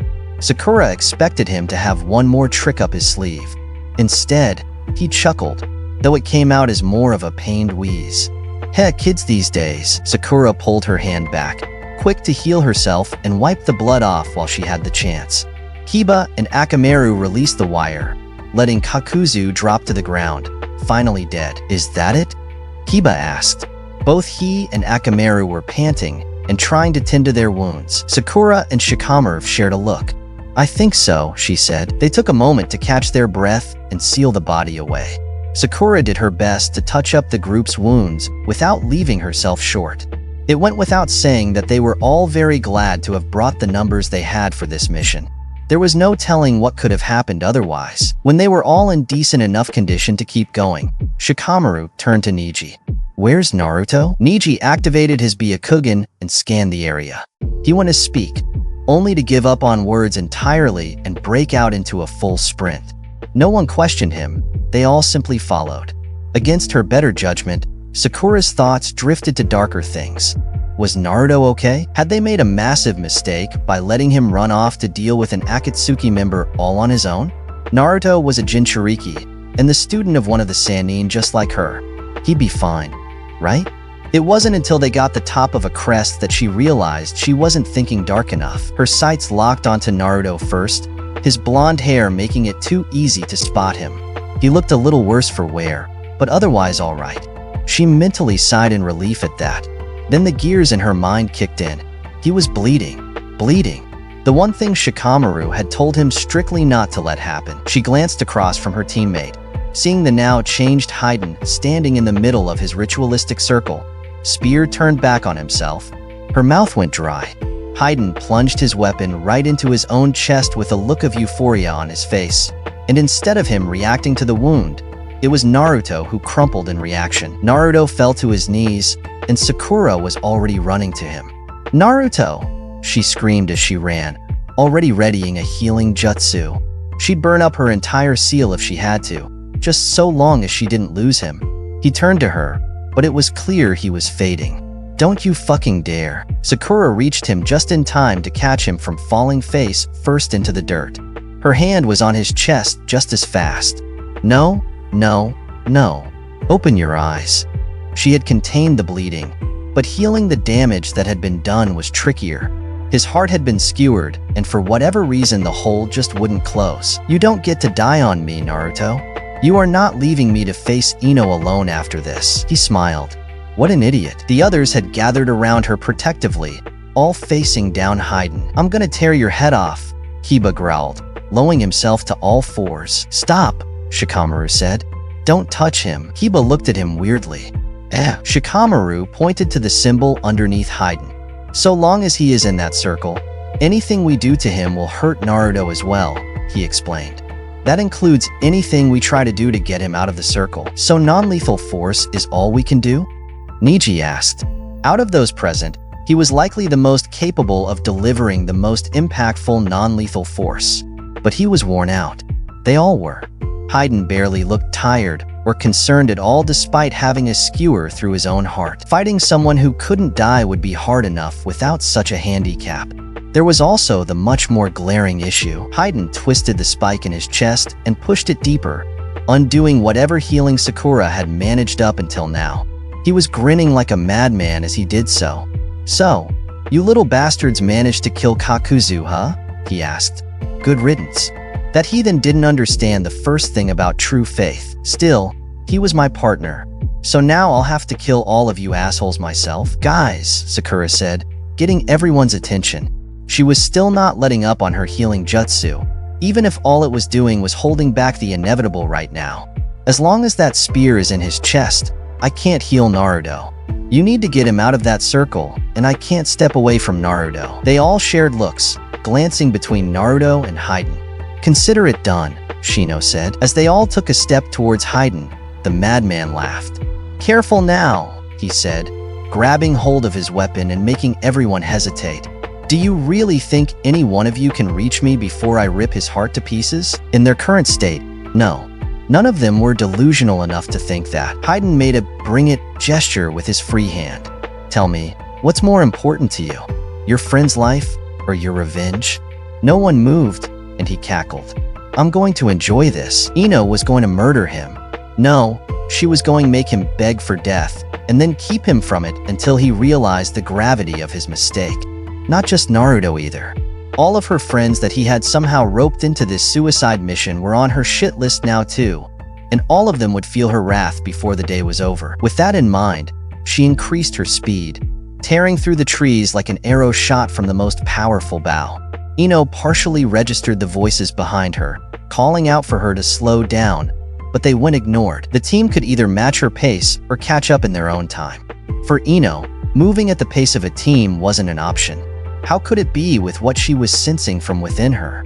The Kyuubi's chakra, which was normally docile without any input from Ino herself, had become a storm inside her. It wasn't painful, nor too difficult to control, but the sensations that accompanied the sudden activity was disturbing. A mix of fear and rage the likes of which Ino hadn't experienced before.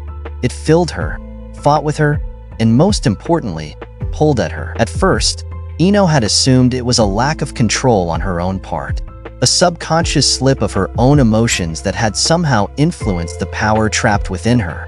That had changed quickly as she attempted to remedy it, finding the sensations to be growing more intense of their own accord no matter what she tried. The feelings grew, and with them the pull became stronger. It felt wrong, yet so familiar, like a bastardized version of her clan's own unique mind jutsu. That was when she realized what it was. She had discussed it enough with Naruto to recognize it as how he had described the sensation when the Kyuubi pulled him into the seal, and it was only getting stronger. From there, it had been simple. Regardless of whether the fox was trying to communicate with Ino through the portion of chakra within her, or if it was simply trying to reclaim what was its own, Ino had now become an unwilling compass towards the beast, and by extension, Naruto. A team had been slapped together hastily with only one goal in mind: retrieving their comrades, or, as Ino liked to phrase it, hunting the idiots. Sadly, following the invisible pull of an age-old creature wasn't an exact science, so there was no telling how close they were or the precise direction to head in. All they had to rely on was the sensation getting stronger. The pull faded ever so slightly and Ino came to a halt. Her hands formed a seal, and she closed her eyes in concentration. It was similar to her clan's jutsu, yet dissimilar enough that she couldn't tap into it easily. The closer she got to Naruto, the more it seemed to form clearly in her own mind. It was slowly becoming more than just simple emotions being projected across space, more than just a mindless pull on her psyche and the chakra inside her. There was a consciousness on the other end of the connection, intention behind the actions. She just wasn't close enough to figure out what it was trying to tell her. Anything? Ino let her arms fall beside her as she breathed heavily. She opened her eyes and turned to Kakashi. "What's in that direction?" she asked, pointing off into the distance to where the pull was directing her. Kakashi peered off through the trees and hummed. "Not much for some distance. A couple of smaller towns. Any bounty hubs?" Ino asked. That was the best and only lead they had on the Akatsuki pair for the moment. Kakuzu was a notorious bounty hunter, and he still had Asuma's body. There were only so many places someone could go to cash in a bounty that large, and fewer still that wouldn't immediately sell you out to the highest bidder. One of the biggest risks in collecting bounties was proving yourself to be better than your catch, and then being hunted for that fact, usually by the same villages that were forced to pay up. There was one, but it hasn't been in operation for years, Kakashi said. Anko landed next to them with a deep frown. "There's another one," she said with a small hint of shame. "It's not too far. Real underground type place. Orochimaru used to use it, probably still does when the need arises." Ino furrowed her brow. "Why didn't you mention this before?" "It's on a need-to-know basis, brat," Anko quipped. "These sorts of places only stay where they are so long as it remains discreet enough to keep running. As soon as a big fish, like Konoha for example, catches wind of them, they pack up and move, and we have to start the search all over again. If I remember correctly, Jiraiya is meant to be keeping tabs on this one in hopes of getting info on Orochimaru." Ino groaned. That explained how Naruto was able to hunt down the Akatsuki duo then. At this point, it was safe to assume Naruto had access to as much information as Jiraiya, if not more. His blatantly disrespectful use of shadow clones made him an information-gathering machine. "Lead the way. I'll let you know if we're heading in the wrong direction." With that, the three of them took off.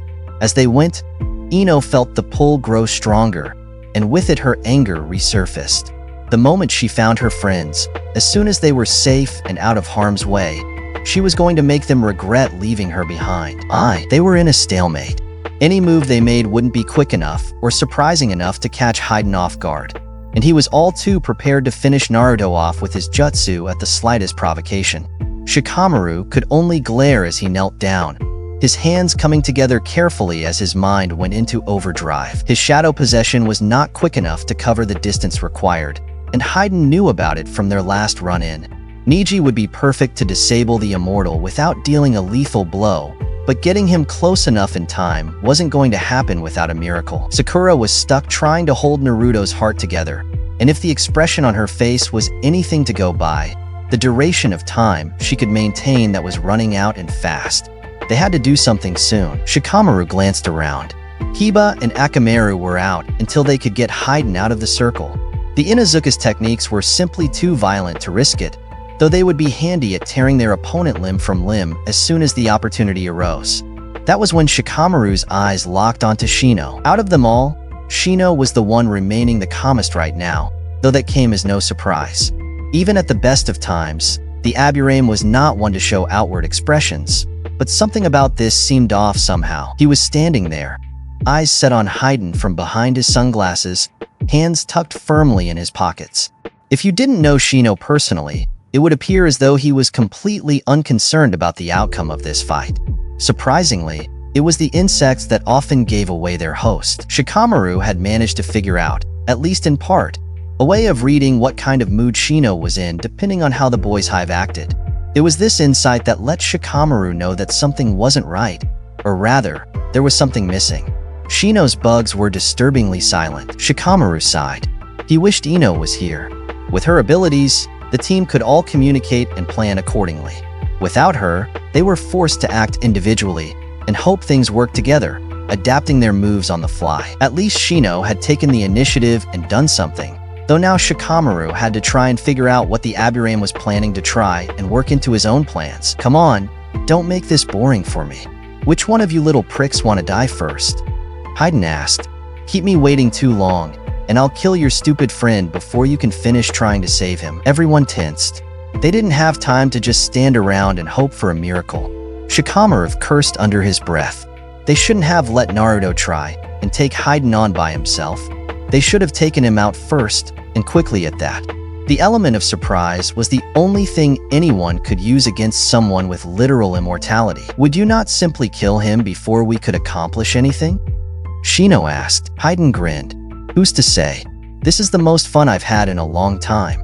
I'm not supposed to kill the Jinchuriki, but I don't care if I have to. The more you all suffer, the greater the sacrifice.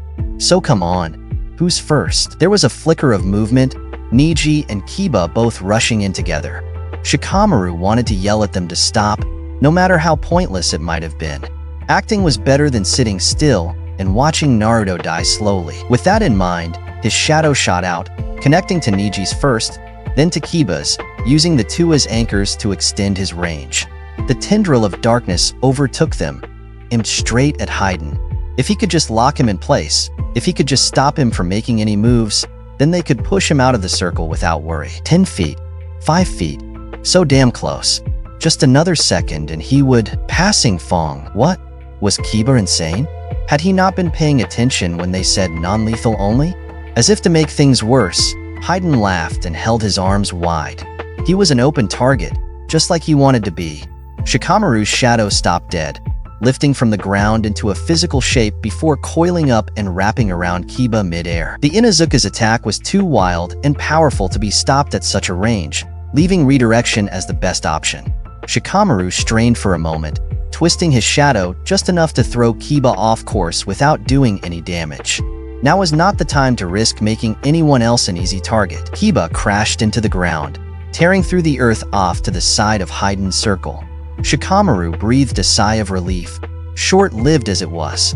Even if Kiba was dealt with, there was still someone else to worry about. Neji used the distraction Kiba and Shikamaru created, along with the small cloud of dust produced, to close the distance between himself and Hiden, open palms already aimed with deadly precision. To an extent, the Hyuga could be considered the true counter to Hiden's little trick. The Byakugan offered the ability to keep an eye on the crazed immortal well enough to avoid any of his attacks intending to draw blood. Their gentle fist style also put a lot of focus on speed and evasion. Even though the gentle fist could be extremely deadly if the need required, it was the physical incapacitation aspects that truly shone against someone who couldn't die.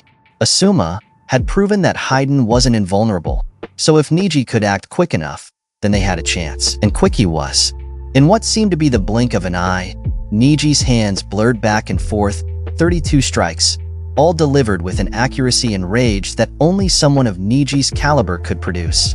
Once he was done, he placed an open palm over the middle of Hiden's chest, eyes glaring into the crazed look of the immortal. Hiden's arms fell lifelessly at his sides, a series of small red welts forming across his skin. Immortal or not, this is where your story ends, Neji said. Go ahead. Hiden laughed. Try it. Kill your little friend. You're already hurting him. Why not put him out of his misery? Neji smiled. You haven't noticed yet, have you? Noticed? Shikamaru narrowed his eyes and turned back to Naruto and Sakura. Sakura was smirking, her hands still glowing over Naruto's chest, but Naruto himself looked fine? No, he was asleep. Peacefully at that. Shikamaru blinked. Was he missing something? Every jutsu relies on chakra to function, Shino stated. Even yours. A crude combination of blood and chakra, both of which my insects have no problem consuming. Hiden growled as he turned around, finally seeing the small collection of bugs silently eating away at his ritual circle. Shikamaru understood immediately. Of everyone here, Shino and Kiba were the only ones from the same team. Their teamwork and ability to silently communicate and trust each other was unparalleled. Being able to use Neji as a replacement for Hinata was a testament to how perfect their normal team dynamic worked. You should have let Naruto kill you, Neji said. He grabbed the spike in Hiden's chest, pulling at it while pushing against the immortal's chest with his other hand. As the man stumbled back, the spike was yanked free, ridding him of his last weapon. Passing Fong, Hiden made to stop Kiba's attack, only to find himself rooted to the spot. Shikamaru may not have come up with the plan, but he could see its promise. His shadow possession held Hiden just long enough for Kiba to land his attack, both the Inuzuka and the immortal disappearing in a cloud of dust and debris. Sharing a glance with Shino, Shikamaru got the nonverbal okay to leave the rest of them. He took his chance to retreat back to Sakura's side, thankful to find Naruto fully healed. Sadly, he was still unconscious, and Sakura didn't look too pleased at that fact. Is he all right? He asked. Sakura frowned. Physically, yes, she answered. I've healed everything, but he passed out not long after we got here. I've tried waking him, but Shikamaru hummed to himself.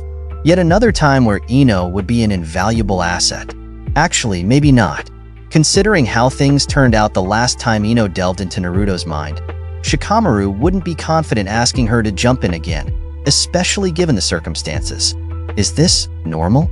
For him, I mean, he asked. No, I'm not sure if that's a good thing or not either, Sakura said, a hand hovering over Naruto's stomach curiously.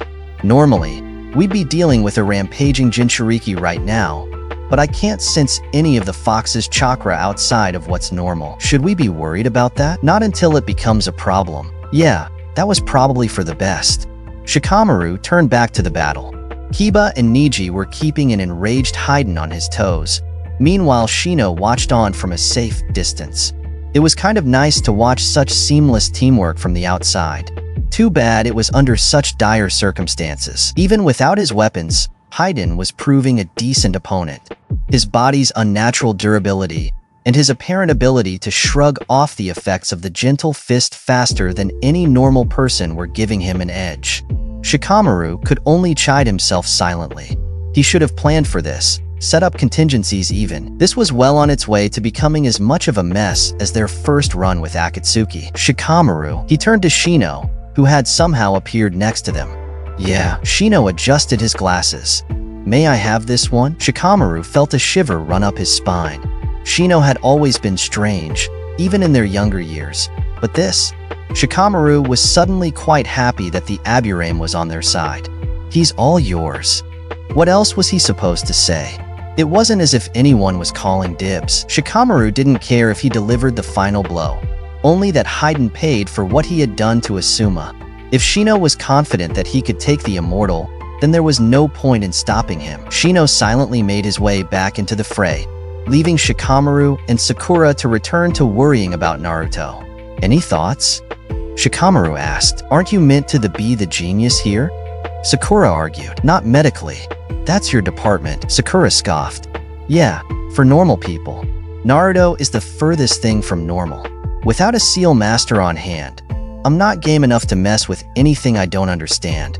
If he's unconscious, it's probably for a good reason. He's healed and stable. For now, that will have to be good enough. Shikamaru grumbled, but didn't argue. Anything was a better outcome than Naruto being dead or the QB going on another rampage. He looked back towards the fight. Hiden looked like he was still having fun, the sick bastard. Whatever Shino was planning on doing, he truly hoped it worked. If not, well, Shikamaru was already planning on how to buy them enough time to escape. They had taken out one Akatsuki member, and even though Hiden was the one Shikamaru was truly after, he didn't mind postponing his revenge if it meant keeping his friends safe. So long as everyone got out alive, he'd be content. Hey, where's Akamaru? Sakura asked. Shikamaru looked around curiously. That was a good question. I warned you. Naruto hung his head and sighed deeply. I know. Kurama rolled his eyes. And yet, here we are. Am I dead? Far from it. Your friends are handling things quite well in your stead, Kurama said. For the moment, I am keeping you here. Naruto grunted. He didn't know the fox could actually do something like that, and if he could, why hadn't he done so before now? There was no point in thinking too hard about it. Being stuck in here just meant that he wasn't out there making a mess of things. Probably for the best. There are many things I am now capable of. With the seal weakened, my influence grows, and it shall continue to do so, the fox said. Ever since that night, when that girl saved your life, the seal has been slowly breaking down. It is only a matter of time before it becomes irrelevant. What? How? Was that even possible? If it was true, then wouldn't Jiraiya have noticed something? Naruto supposed he should have noticed something himself.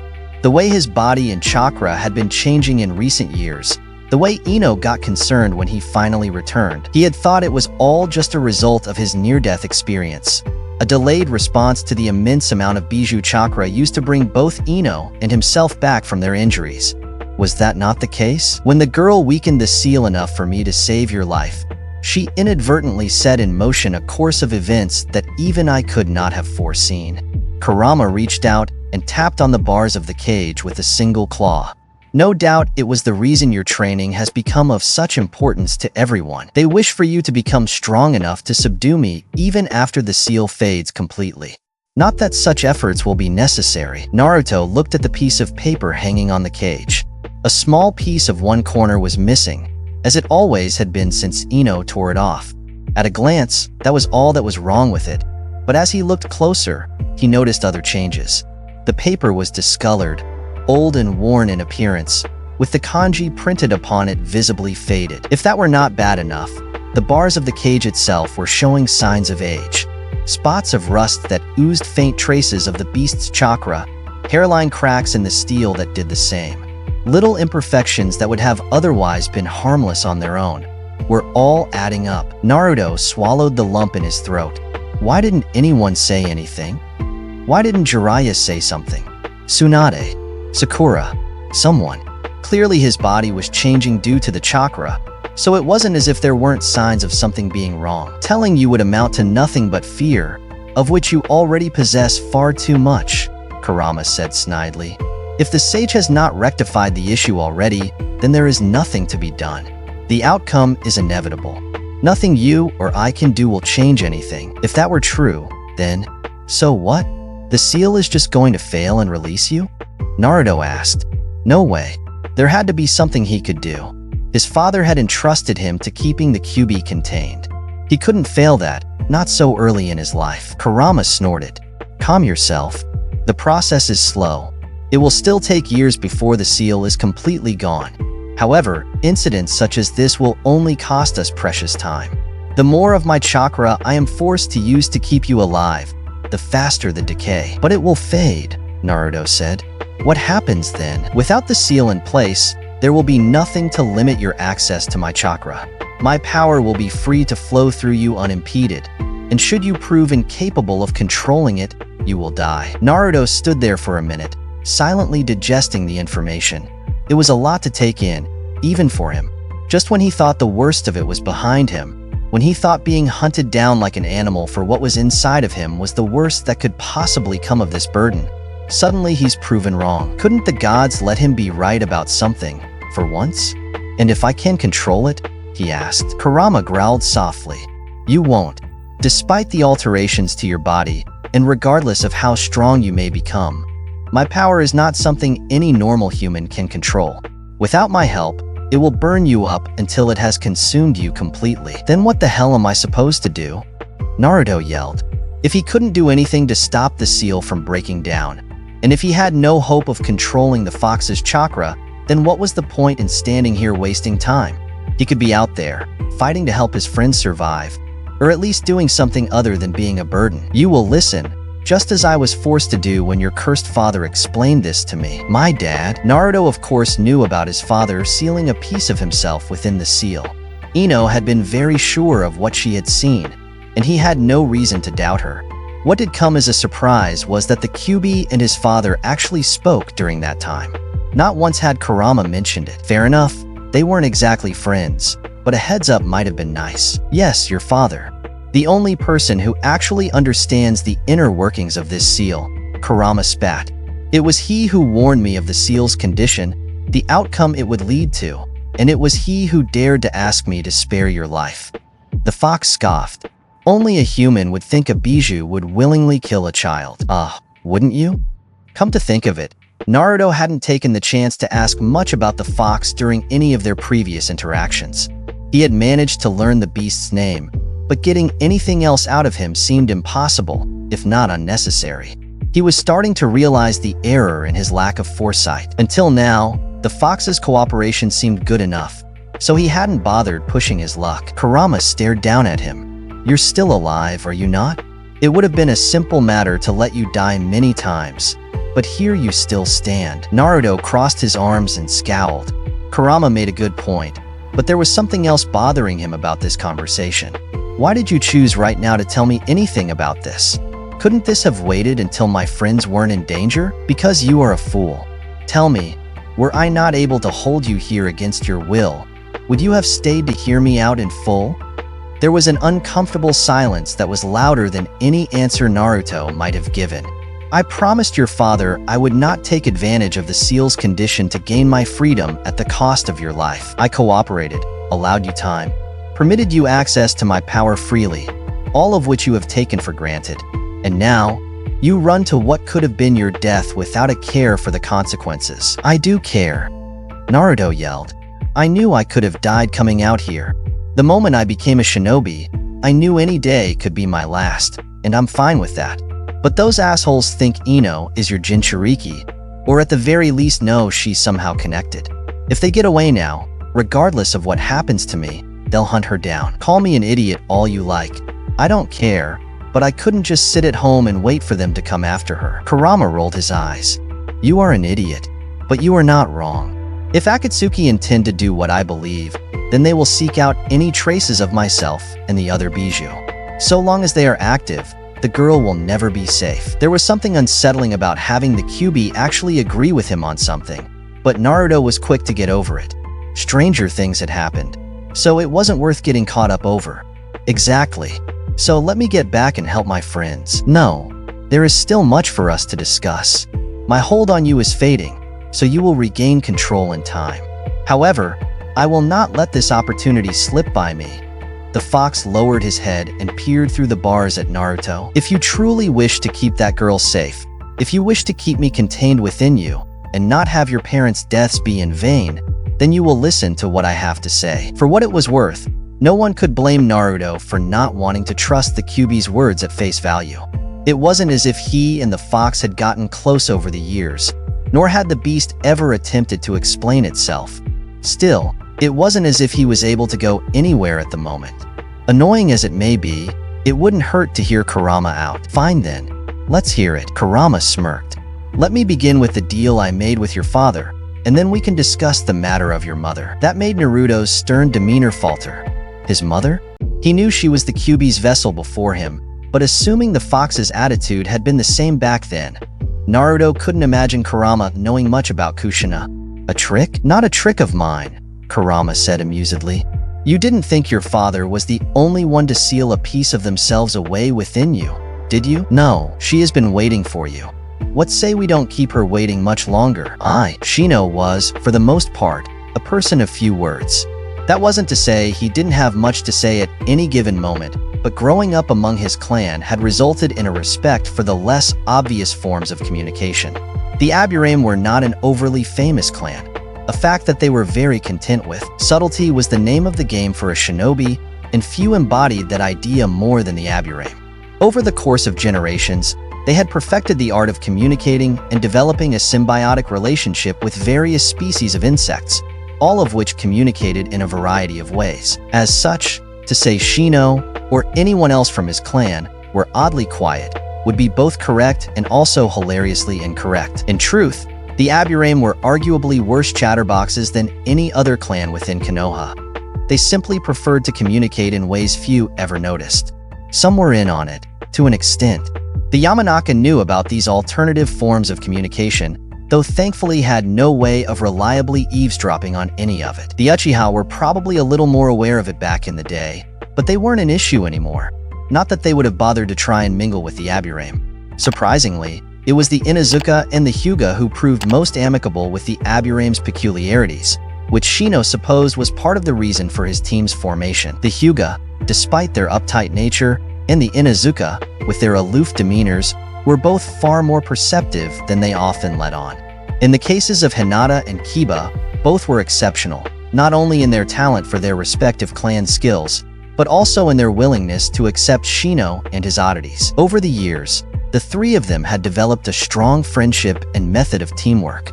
Sadly, Hinata was missing in this particular moment, but Niji was the perfect stand-in for her, and together they were proving just as capable. From the moment the situation had become apparent, Shino had been hard at work to undo any efforts made by Hiden to further harm any of his friends.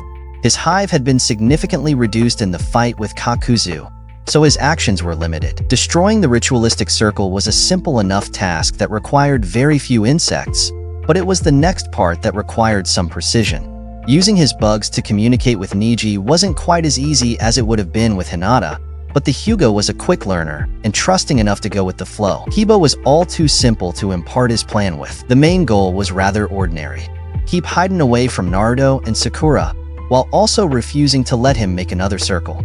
Niji and Kiba had been succeeding in this part of the plan for some minutes now, leaving Shino to patiently wait on the sidelines. He wasn't stagnant, however, utilizing what insects he had available to continue draining chakra from Hiden and disperse it between his teammates to keep them going. If this were a normal fight, that would have been enough. No one could compete in a battle of attrition against the well-oiled machine that the three shinobi were. That was, unfortunately, unless you put an immortal into the equation. "You little bastards are so annoying," Hiden yelled, aiming a punch for Niji's face. Kiba was quick to intercept the strike with a kick, following it up with another kick. Niji whirled around and continued his own onslaught of precise strikes that, while not as effective as they should have been, were still slowing the immortal down. The two boys were formidable in taijutsu on their own, but paired together it was an amusingly one-sided fight. Without his weapons to draw blood, or the time and space to make another circle, Hiden was left with no other option than to rely on his immortality and hope his opponents wore themselves out. A respectable strategy, and one that might have even worked. Too bad Shino didn't intend for it to last that long. A rustling sound at his side caught Shino's attention, and he smiled from behind his raised collar. The ground gave way, and from a small hole in the earth crawled a very dirty Akamaru who cheerfully yipped before trying to shake himself clean. Shino knelt down and patted the dog on the head. "All set?" he asked, receiving an excited bark and nod of the head. "Good boy." Reaching into his pouch, Shino pulled out a small vial that was quickly taken from his hand by some of his bugs and flown straight down into the hole Akamaru had come from. The dog in question wasted little time in rejoining his master, adding his own teeth and claws into the fight, much to Hiden's dismay. Wordlessly, Shino's intentions were relayed to his teammates, and they acted accordingly. Without letting up on their vicious attacks, Niji, Kiba, and Akamaru began slowly pushing and baiting Hiden into position. Everything fell right into place when the three finally got Hiden right where they needed him, immediately backing off and circling the Akatsuki member as they breathed heavily. Hiden took a deep breath and cracked his neck. "Is that it?" he asked. Aside from a few claw and bite marks and the quickly fading bruises of the gentle fist, Hiden looked little worse than he had when the fight had begun. Even the injuries Naruto had caused were showing some signs of mending. Shino wasn't worried, however. His friends had done their part, and now he could finally do what needed to be done. You see, of all shinobi, Shino liked to think the Aburame were the most comfortable with the concept of death. Their symbiotic relationship with their respective hives required them to be so. While technically an Aburame wouldn't outright die if they were to lose their hive, and their hives could potentially find a home in a new host after they passed, the two shared an inseparable bond through the process of life and death.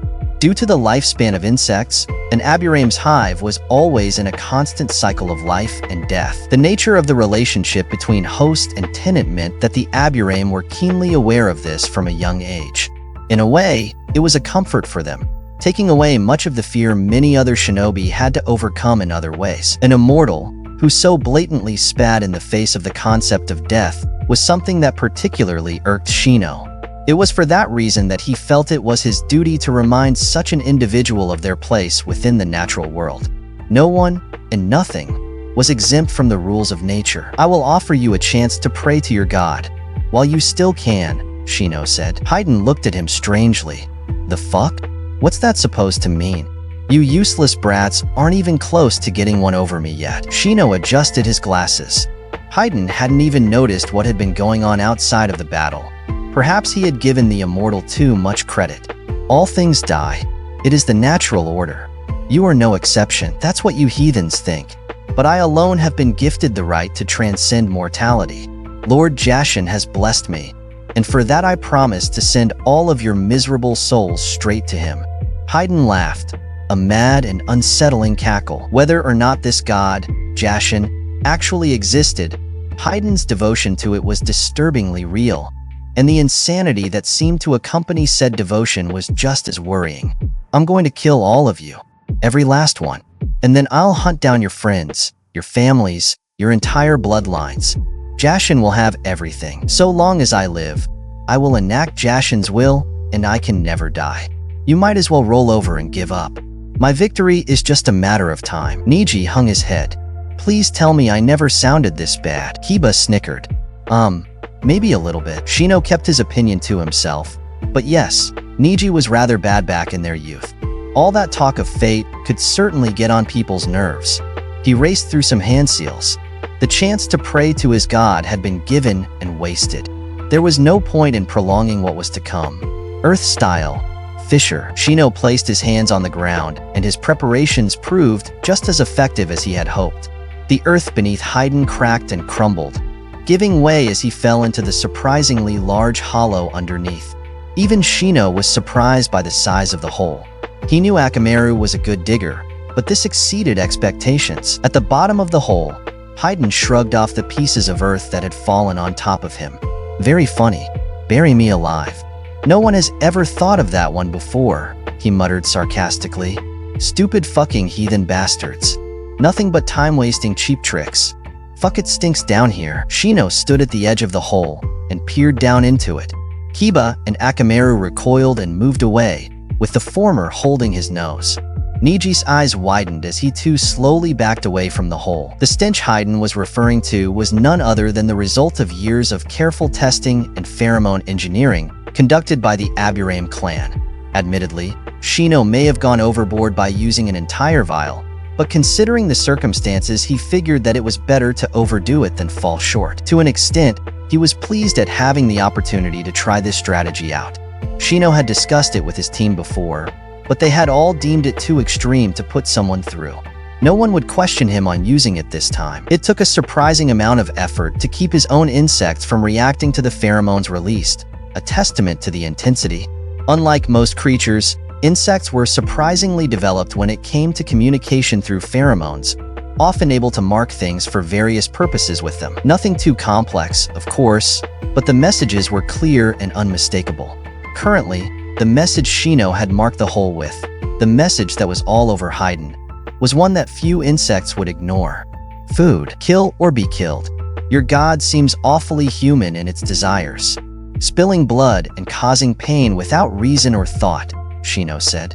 Murder and war are human constructs, always changing and evolving until eventually it fades away. In nature, there are only two certainties: life and death, one fueling the other in an endless cycle. As he spoke, the ground beneath Hidden began to hum. The walls lining the hole shifted and vibrated with unseen movement, and the nearby trees came alive with the sounds of all manner of creatures. Hidden stomped the ground. What the fuck would you know? You don't know anything of death? Shino continued, unbothered by Hidden's words.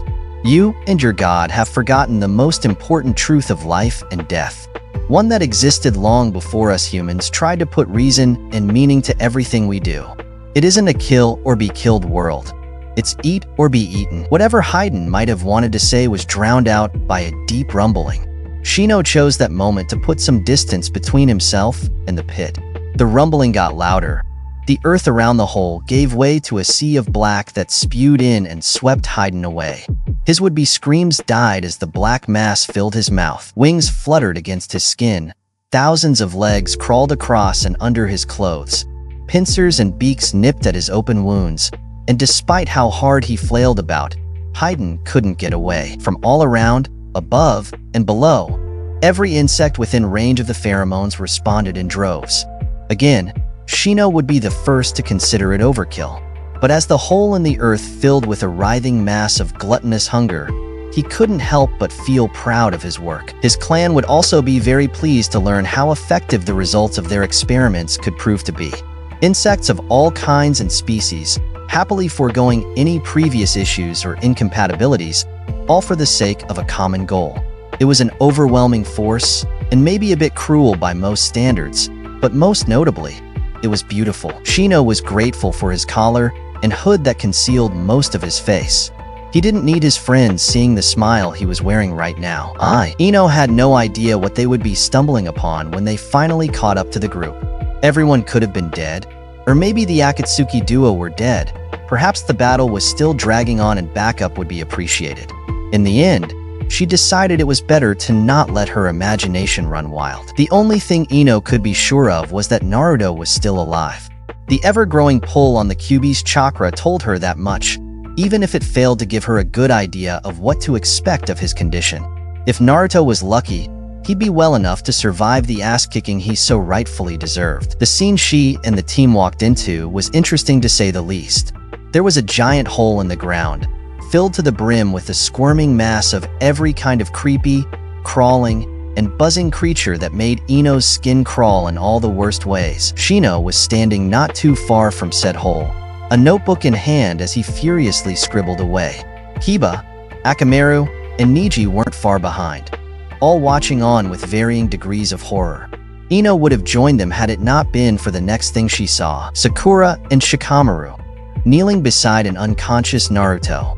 The strength of the chakra pull was stronger than ever, and yet it was completely overpowered by Ino's inability to move.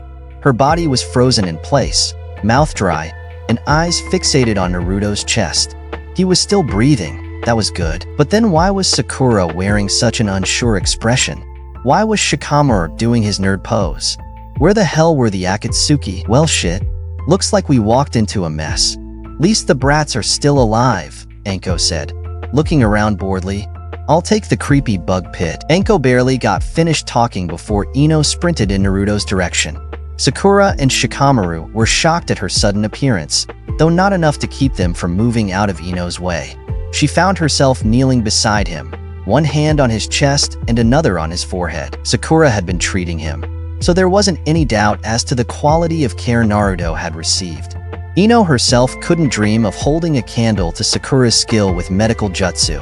Still, she was no slacker, and if Naruto wasn't awake yet, it meant something was wrong. Her senses delved deep from her fingertips as her friends watched on silently. There was a noticeable look of shame on both of their faces. Ino didn't care about shame and regret right now. The safety of her friends was all that mattered. The diagnostic jutsu returned the same result the 3 times she used it. Naruto's body was physically fine, but that was only part of it. Ino had her own unique twist on the diagnosis jutsu. What with her Yamanaka training, and that led her to a rather discomforting discovery. His mind, his consciousness, was locked off. It was still there, along with the Kyuubi's presence, that much Ino could tell, but both were buried so deep. Ino had only sensed something similar in coma patients. "What happened?" she asked, voice sharp and to the point. Rage was still bubbling away within her, and despite the love she had for her friends, they couldn't be allowed the comfort of thinking she wasn't pissed about all of this. "Hiden used that blood technique on him," Sakura answered. "It would have been a fatal wound, but the Kyuubi is keeping him alive." Ino tissed, that damned fox rearing its head again to save Naruto's life. She wondered what the price would be this time. They still didn't fully understand the consequences of last time, and now there was no telling what could happen. On a positive note, at least Naruto wasn't rampaging around like he usually did when something like this happened. She sighed deeply. It could have been a lot worse, she supposed. Her hands came together in a rapid series of seals, and she reached her hand back to Naruto's forehead. "Don't," Shikamaru said, grabbing Ino's wrist before she could touch Naruto. "Remember what happened last time? We don't know what is going on here, or how Hiden's technique has affected him. Diving into his mind could end bad for everyone." "Then what do you suggest, genius?" Ino asked. "We have to do something." Sakura placed her hand reassuringly on Ino's shoulder. "He's stable. That's more than we could have hoped for, all things considered. Once we get him back to the village, we can focus on figuring out what's wrong with him." Ino shrugged Sakura's hand off of her and stood up. "There wouldn't be anything wrong with him at all if you idiots hadn't run out here by yourselves. Naruto, I can understand being an impulsive moron sometimes, but the rest of you..." Ino took a deep breath to hold back her need to scream at them. "What were you even thinking? Do you know how lucky it was that we could even find you?" They each had the decency to avert their eyes in shame. That was about as much as Ino could expect for now. Here wasn't the place or time for serious apologies or regrets. Her gaze lingered on Naruto for a time, and she found herself feeling that similar sensation of dread that she had when she and her team had left Asuma to cover their escape. That pain of losing her sensei was still so fresh, so clear in her mind. How did any of her friends think that doing this would be okay? How did Naruto? It was a miracle that all of them were still alive, but what if that hadn't been the case? Whether or not shinobi had to be prepared for death at any turn was irrelevant. Their recklessness and thoughtlessness had nearly caused her and many others immense pain, for which they would certainly pay. "We can discuss this more once we are back in the village," Kakashi said, appearing at Ino's side. "I will carry Naruto. Are you two right to travel?" The two nodded, and without another word, Ino helped Kakashi pull Naruto onto his back. Traveling like this would be a little slower, but at least they didn't have the Akatsuki to worry about anymore. Ino gave Naruto, Shikamaru, and Sakura another quick once-over before they headed off, during which Anko and the others made their way towards them. Much to Ino's surprise, Anko looked pale and kept making not-so-subtle glances at Shino. "Something wrong?" she asked. Anko gave a strained chuckle. "Technically, no. Hiden is dealt with," Shino said, clearing his throat. "By the time the pheromones wear off, there will be nothing left in that pit, not even bones." Everyone shuddered at the Aburame's words. The brutality of his actions was justifiable, but the relaxed and uncaring way he spoke about it was concerning. Sometimes it was jarring to realize that some of their friends and allies could be considered monsters by others. With a few small preparations, the group readied to leave. Aside from some scrapes and bruises, along with a couple of cases of near-chakra exhaustion, the whole group were in pretty good condition. The mission reports would be easy enough at least.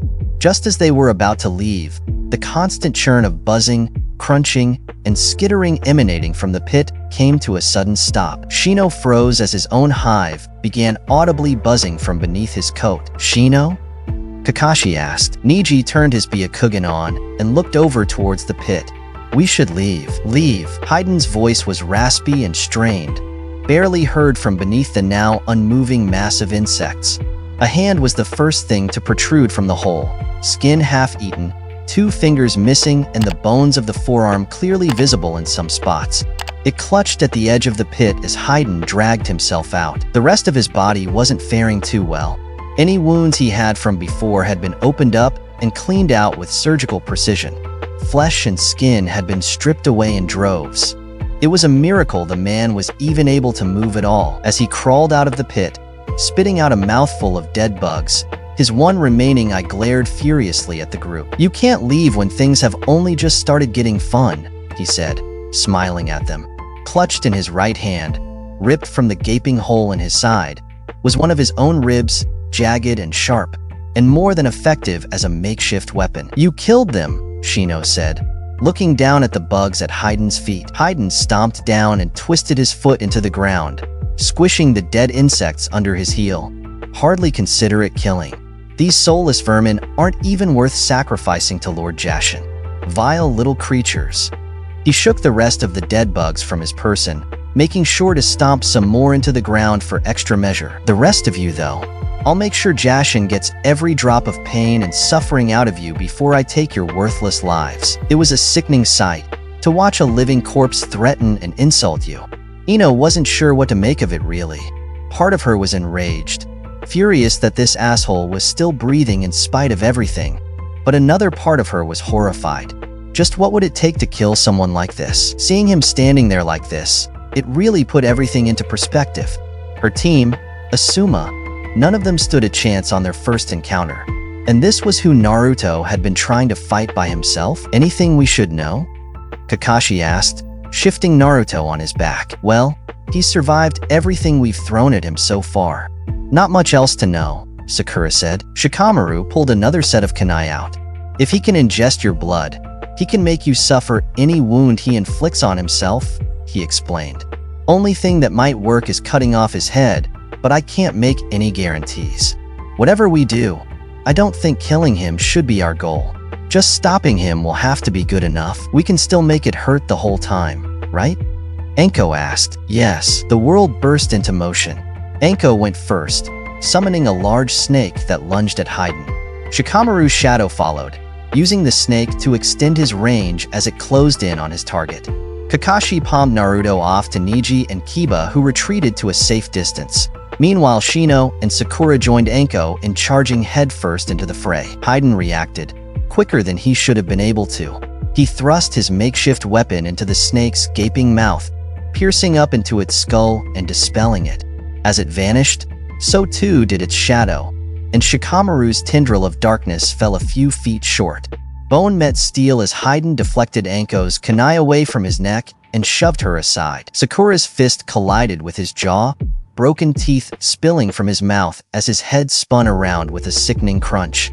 Hayden was unbothered, letting his body follow his head's momentum and spin around into a kick to Sakura's stomach that pushed her back. As Hayden's head twisted itself back into place, Shino was upon him. Despite his more reserved nature, Shino was no slouch when it came to taijutsu. The two traded blows on equal standing, and Shino managed to keep himself clear of the crazed man's weapon. All the while his hive did what they did best. With each block and passing glance, Shino passed along more and more of his tiny army. Draining chakra seemed to be doing nothing against Hayden, but at least it kept his hive fed and could prove useful if any of the team needed a pick-me-up. "You think those are going to help?" Hayden asked, slashing at Shino with his rib and forcing him to back off just enough to give him the space. "I'm not just a one-trick pony, you know." With that, he turned the weapon on himself, plunging it straight into his chest. What bugs were on him dropped to the ground, dead. The grass around his feet shriveled, and the very air seemed to go stale within his presence. Hayden took a deep breath and smiled. "This brings me back. Sometimes I forget that Jashin is the end of all things, that he can enjoy the final moments of any life. I'll make sure you and your little bugs die last. Repayment for reminding me to enjoy the simple things that led me to the glory of my god." As this went on, Ino watched from a distance. She knew better than to rush in against Hayden, and unlike the others, she had seen him in action the most. Between her and Shikamaru, there had to be some plan that could be formulated to take him out. They owed that much to their friends, to themselves, to Asuma. If their sensei's sacrifice was going to mean anything, it would be making sure that his life was the last one taken by this maniac. "Anything?" she asked in a hushed voice. Shikamaru had his hands together, eyes locked onto Hayden as the others continued to keep him preoccupied. "He's carved that symbol into his skin." Ino found it quickly. A triangle set within a circle, carved into what patches of fresh skin he had left, more than once. How he found the time, let alone the concentration, to do so amidst everything that was going on. If Ino wasn't so disgusted by the man's existence, she would be hell-bent on studying the no-doubt record long list of mental illnesses that could lead to this level of deluded devotion. Whatever technique he's using now, it's not as strong as his main one, Shikamaru said. If it was, he would have used it to kill someone by now. I don't think it works on people, but look, he gestured to Hidden, who was now moving fast enough to keep up with all three opponents with little challenge, as well as being able to take hits from Sakura with growing resistance. Something else is going on. That was an understatement. With every hit Hidden took from Sakura, every lethal stab from Anko, the grass where he stood would die, and any of Shino's insects that were within a certain perimeter would fall lifelessly to the ground. Injuries that should have killed him, or at least slowed him down, were instead empowering him. The more they fought him, the stronger he would get, and the more certain their deaths would be. Ino didn't know if his god actually existed, but whatever powers he was being blessed with sure weren't natural. We need to get away from him, she said. If only it were that simple. Killing Hidden would be preferable, but if it cost them more friends in the process, cutting their losses and getting home was better than nothing. Agreed, Shikamaru said. You have anything that could buy some time to make a break for it? Ino frowned. There were plenty of techniques that the Yamanaka had that could have been perfect for situations like this, but Ino didn't know them, or wasn't proficient enough to pull off without some serious prep time. Shikamaru probably already knew all about those techniques, just as he knew that there was no guarantee of which ones Ino could use. Suddenly, all those times her dad complained about her not delving deeper into the clan's library were replaying themselves in the back of her mind. She hated when he was right. If you can hold him down for a few seconds, there's something I can try, she said. Annoyingly, her tone didn't convey much confidence. How could it? There was no guarantee anything she threw at Hidden would work. Shikamaru nodded. I'll see what I can do. Something was wrong. That much was obvious. Neji didn't need the powers of the Byakugan to see how deep in shit they had managed to dig themselves. It was a good thing he had agreed to tag along, as stupid of a decision as it might have seemed at the time. Sure, he could have run off and alerted the higher-ups, but that wouldn't have stopped anything. Putting pressure on the team would only force them to act quicker, make more mistakes, and likely lead to someone he cared about dying. Tagging along, helping them out, and keeping an eye on things was Neji's way of making sure nothing bad happened. It wasn't going too well. His eyes were burning. A combination of overusing his dojutsu and trying to focus on too many things at once. From a safe distance, he was watching the battle unfold with a growing level of concern. Hidden wasn't wearing out. He wasn't slowing down. In fact, he was rapidly becoming a much greater threat. His chakra was growing, strength increasing, and wounds were slowly healing, all directly connected to whatever technique he was using to kill Shino's insects and everything around him. Perhaps killing wasn't the right word. Absorbing their life force, maybe. Only it wasn't that simple. If it was merely absorbing chakra and life force, Neji might have been able to see the transfer. Hidden was only part of the problem, and not the subject of the majority of Neji's attention. Naruto was where the real problems laid. Ever since the Chunin exams, Neji had taken extra care to observe Naruto whenever possible. Figuring out the source of that demonic chakra that resided within Naruto had been the easy part, especially after the mission to save the Kazekage. When Naruto finally came clean to everyone, Neji had been relieved. Now, instead of keeping an eye on Naruto out of concern for what he could do, he had been doing it out of concern for his friend's well-being. This was how, with everything going on, Neji could see that something wasn't right. Naruto was still unconscious, suspended by his arms between both Kiba and himself. Inside him, though, beneath the seal on his stomach, the power of the Kyuubi stirred strangely. Neji was wary from the last time Naruto had lost control, and so he devoted as much attention to the Uzumaki as he could afford. It didn't appear as though the fox was at risk of rampaging again, so for now he was remaining calm. But with everything happening, Neji had no idea what any of them could do should the worst come to pass. We should be in there helping, Kiba said. No, Neji said. Keeping Naruto safe takes priority. If Akatsuki get their hands on him, then all of this will be for nothing. Rather ironic since it was technically Naruto who had led them all out here in the first place. Regardless of whatever growth the boy had achieved in recent years, Neji was still of the opinion that Naruto was a fool at his core. An earnest and trustworthy fool, but a fool nonetheless. Who else in their right mind would lead a team to hunt down the very people who were actively hunting you? The argument could be made that making the first move was better than sitting and waiting to be tracked down, though Neji would have much preferred some time and effort be put into planning such a strategy. Sadly, Naruto was still Naruto, and charging headfirst into any problem had yet to fail him. Neji's eyes focused on the unconscious Uzumaki as he frowned. It would be unfortunate if today was the day for the boys' luck to finally run out. Do we start heading back without them? Kiba asked. A bold question, and one that the Inuzuka was very much at war with based on his tone. Loyalty ran deep within his clan, so it made sense that the idea of retreating while their comrades put their lives on the line was at the bottom of his list of desires. Still, it was a good question. Neji shook his head. No, there is still time. We only leave if it looks hopeless. By all rights, they should have left before they began. They didn't have the right to be out here on an unsanctioned, self-imposed ninja hunt. Hopefully, whatever punishment they returned to wouldn't be too extreme. Neji, the two froze at the weak voice as the weight on their shoulders lessened ever so slightly.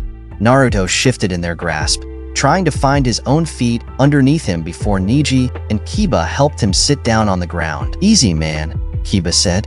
Don't push yourself. Need to go. Neji placed a firm hand on Naruto's shoulder. You aren't going anywhere. Naruto pushed back weakly. Not me, he said. Everyone. You all need to go. Neji was about to protest, but stopped himself. Naruto's eyes were red. Beneath the surface, red chakra spewed from the seal and began filling Naruto's body. There was something different about it this time. Unlike the other time Neji witnessed the Kyuubi's power, the demonic chakra wasn't consuming Naruto in a raging flood. This time it was slowly flowing through him in a controlled state, growing by the second. Please, Naruto pleaded through gritted teeth. His nails extended into claws, teeth sharpening. I don't want anyone getting hurt. What's going on, Naruto? Kiba asked. Naruto grinned nervously. Oh, just to deal with the devil. Whatever that meant, whatever Neji hoped it didn't mean, he knew better than to stick around and find out. He trusted Naruto completely, so no matter what, he knew nothing would happen to any of their comrades, not on purpose anyway. Without another word, he grabbed Kiba and began running, Akamaru following close behind. As they ran, the aura of what was happening behind them only became stronger. It was more than the last time, or rather, it felt far more potent, less restrained, so controlled. Neji didn't like it. Neji, he frowned. I know, they needed to make sure the others got away too. Naruto got to his feet and let out an uneasy breath. It felt so much different this time, and yet, he couldn't stop the voice in the back of his head from screaming about how bad of idea this was. Or maybe that was just the fox as well, trying its hand at reverse psychology to goad him into following along with its plan. Smart. Or maybe Naruto was just dumb. Probably both. Naruto was dreading the consequences of this already. Too bad Ino wasn't with him right now to talk him out of it, or punch him into a better direction. Who would have thought there would come a day when he would actually wish for one of Ino's not-so-gentle love taps? I am more than willing to strike you on her behalf, he snorted. You would enjoy it too much, he said. It was strange, talking to the fox in such a relaxed way. Somehow, the lack of rage behind its chakra, the absence of burning agony that usually accompanied it, made it so much easier to remain calm. I'm putting a lot of trust in you here. Promise I won't regret it? I gave you my word, did I not? The fox said. There is still much we have to discuss. My life will not be given up so easily, even if that means keeping yours safe for now. Naruto closed his eyes, opening them to the sight of the fox grinning from behind bars. And my friends? Ino, the Kyuubi rolled his eyes. I won't harm them. It wasn't a promise, not even close. Sadly, it was as good as Naruto could hope for. He nodded his head. The gate didn't open, and the seal continued to hold strong. Nothing had changed, and everything had. As it turned out, his father was far more forward-thinking than anyone gave him credit for, in some ways at least. The seal was designed to do many things, not all of which were obvious until it became relevant. Like right now, for instance, where Naruto discovered that the seal was designed to allow cooperation between the tenant and vessel. How it was able to do that, or how the fox knew of said function to begin with, would have to be looked into later. In the real world, Naruto opened his eyes again, only it wasn't Naruto. He stretched, wiggling his fingers experimentally and breathing deeply. Not his own body, and certainly not true freedom. But even a moment of freedom was worth savoring. There was no telling how long the seal would allow this state of affairs to hold, and if either of them so much as thought of breaking the terms of the agreement, then that time could be severely reduced. It loathed the fox to admit it, but he was truly bound to his word in this moment. If he wanted to ensure his own survival, he would have to do everything in his power, which was admittedly rather limited at the moment, to ensure the survival of his host, and the others if possible. How you humans accomplish anything with these less than adequate bodies, he grumbled. So bland and without tasteful design. You're wasting time. Kurama clicked his tongue and turned back in the direction of the battle. Had he access to his full power, his true form, this would be a simple obstacle to overcome. Oh well. It was time to see just what the limits of the seal and Naruto's body was capable of. Who knew? It might even be fun. Things were going poorly. Oh, who was she kidding? Everything had gone to shit. Ino ducked under a kick from Hidden, making sure to leave a few poisoned Senbon in his leg as it passed her by. Some good it did. Even her most lethal poison wasn't doing anything to the immortal. Anko's efforts were much the same. The only ones able to do anything were Shikamaru and Sakura, and that only got them so far. Shikamaru was nearing the end of his rope, both physically and chakra-wise. His shadow jutsu was currently reserved for running momentary interference, providing small openings and halting Hidden's attempts at acting on any of their own openings. Speaking of which, Hidden froze in place, his makeshift weapon stopping just shy of Shino's throat. Sakura blurred into existence right next to him, her fist slamming into the side of his face. A hit that should have sent him soaring through the air instead did nothing more than force him to stumble back, his jaw noticeably broken. With a sharp jerk, his jaw snapped back into place. What's the matter? Getting weak on me, bitch? He spat. Sakura smirked. Not even close. A terrible bluff. Ino knew, just as everyone else did, probably even Hidden. Sakura was burning out. They all were. Hidden wasn't just an opponent. He was an insurmountable pain in the ass. At least with Kakuzu, there had been a clear end in sight to the battle. Sakura had already tried exploding Hidden's heart inside his chest, which sadly hadn't done anything. They were running out of options, out of steam, out of chakra, out of time. Chidori. Hidden let out a gurgled sigh of annoyance as Kakashi's hand pierced through his back and out his front. Ino scrunched her face up at the sight. No one should be able to look so unbothered by such an attack. Is this all you morons can manage? Hidden asked. You think you can do anything I haven't done to myself already? This is getting boring. Kakashi pulled his hand back as Hidden thrust his foot back at him. Anko swept his other leg out from under him, a kunai slicing through his throat as he fell. The snake summoner cartwheeled out of the way of a wild slash and Hidden rolled back onto his feet. Ino closed the gap, engaging Hidden as fast and viscously as she could. While nowhere near as strong as Sakura, her hits were easily the most effective of the others present. Then, she froze, a disturbing weight finding itself at home in her stomach. The Kyuubi's chakra within her flared uncomfortable. It was unexpected enough to catch her off guard. Shikamaru was a genius, but he wasn't omniscient, and he definitely wasn't the fastest shinobi going. It was quick, almost painless. Over before Ino could begin to start berating herself for her slip-up. Her shoulders stung for a second before Hidden kicked her in the stomach and sent her tumbling back. Shino was by her side immediately, Anko and Kakashi putting themselves between them and Hidden. It was no use. The damage was done. Ino rolled her shoulder. The cut burned as he healed itself. Hidden's tongue was already wiping across his weapon. Shit, she hissed, mostly to herself. Don't let him make a circle. Shikamaru yelled, charging in to keep Hidden busy. Hidden laughed. You think I need that? With all the preparations I've made already? Shikamaru stopped dead in his tracks at his words, and Hidden grinned. You heathens are all the same, thinking you know everything just by seeing it once. You take everything for what it is, never bothering to rely on faith. That is why your useless gods don't care about you, why they ignore your prayers. Jashin is different. He is everything a god should be, and so much more. Here, let me show the power of a real god. He plunged the piece of bone into his opposite arm, relishing in the pain. Ino's breath caught in her throat as she waited to experience the same pain, only it never came.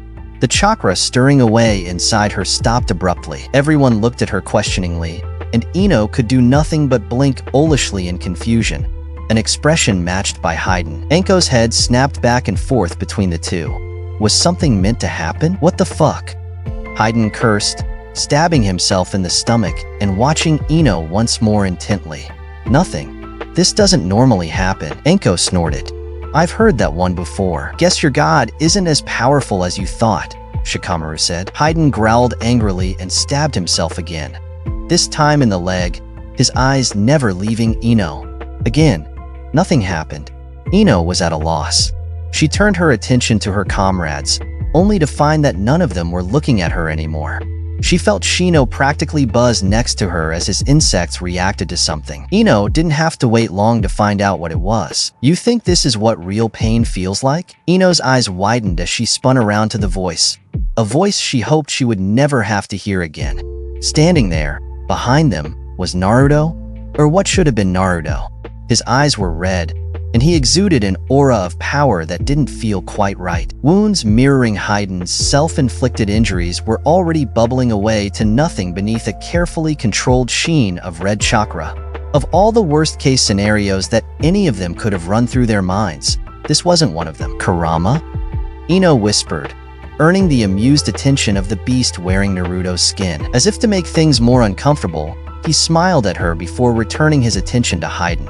You talk of God, but what would you know of him? You were not there when he graced this world with his presence, when he protected your miserable kind from powers beyond your understanding, when he took humanity under his guidance and taught them the skills necessary to become more than mindless monkeys toiling away in the mud. He was ignoring them all, his words coated with a clear distaste for humanity as a whole as he slowly made his way toward Hidden. What are you babbling about?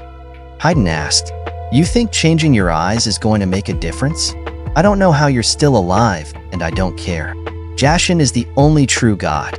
You'll see as soon as I send you to him. Hidden's bone blade pierced his chest, straight into his own heart, and the wound appeared immediately on Naruto's body. Kurama didn't so much as flinch, the wound being burnt away within seconds of appearing. That only seemed to piss Hidden off. The fox continued to speak, unimpeded by the interruption. Whatever you worship, it is no god. Just some other delusion your kind has created. This technique, this ritual of yours, it works on chakra stolen through the blood of your victims. How foolish you were to not consider what other chakra that would leave you open to. Hidden peered over to Ino. 2 Jinchuriki? If only it were that simple, Kurama muttered. You have taken something of mine, and no matter how small and insignificant it may be, you do have the luxury of my blessing to hold on to it. I want it back.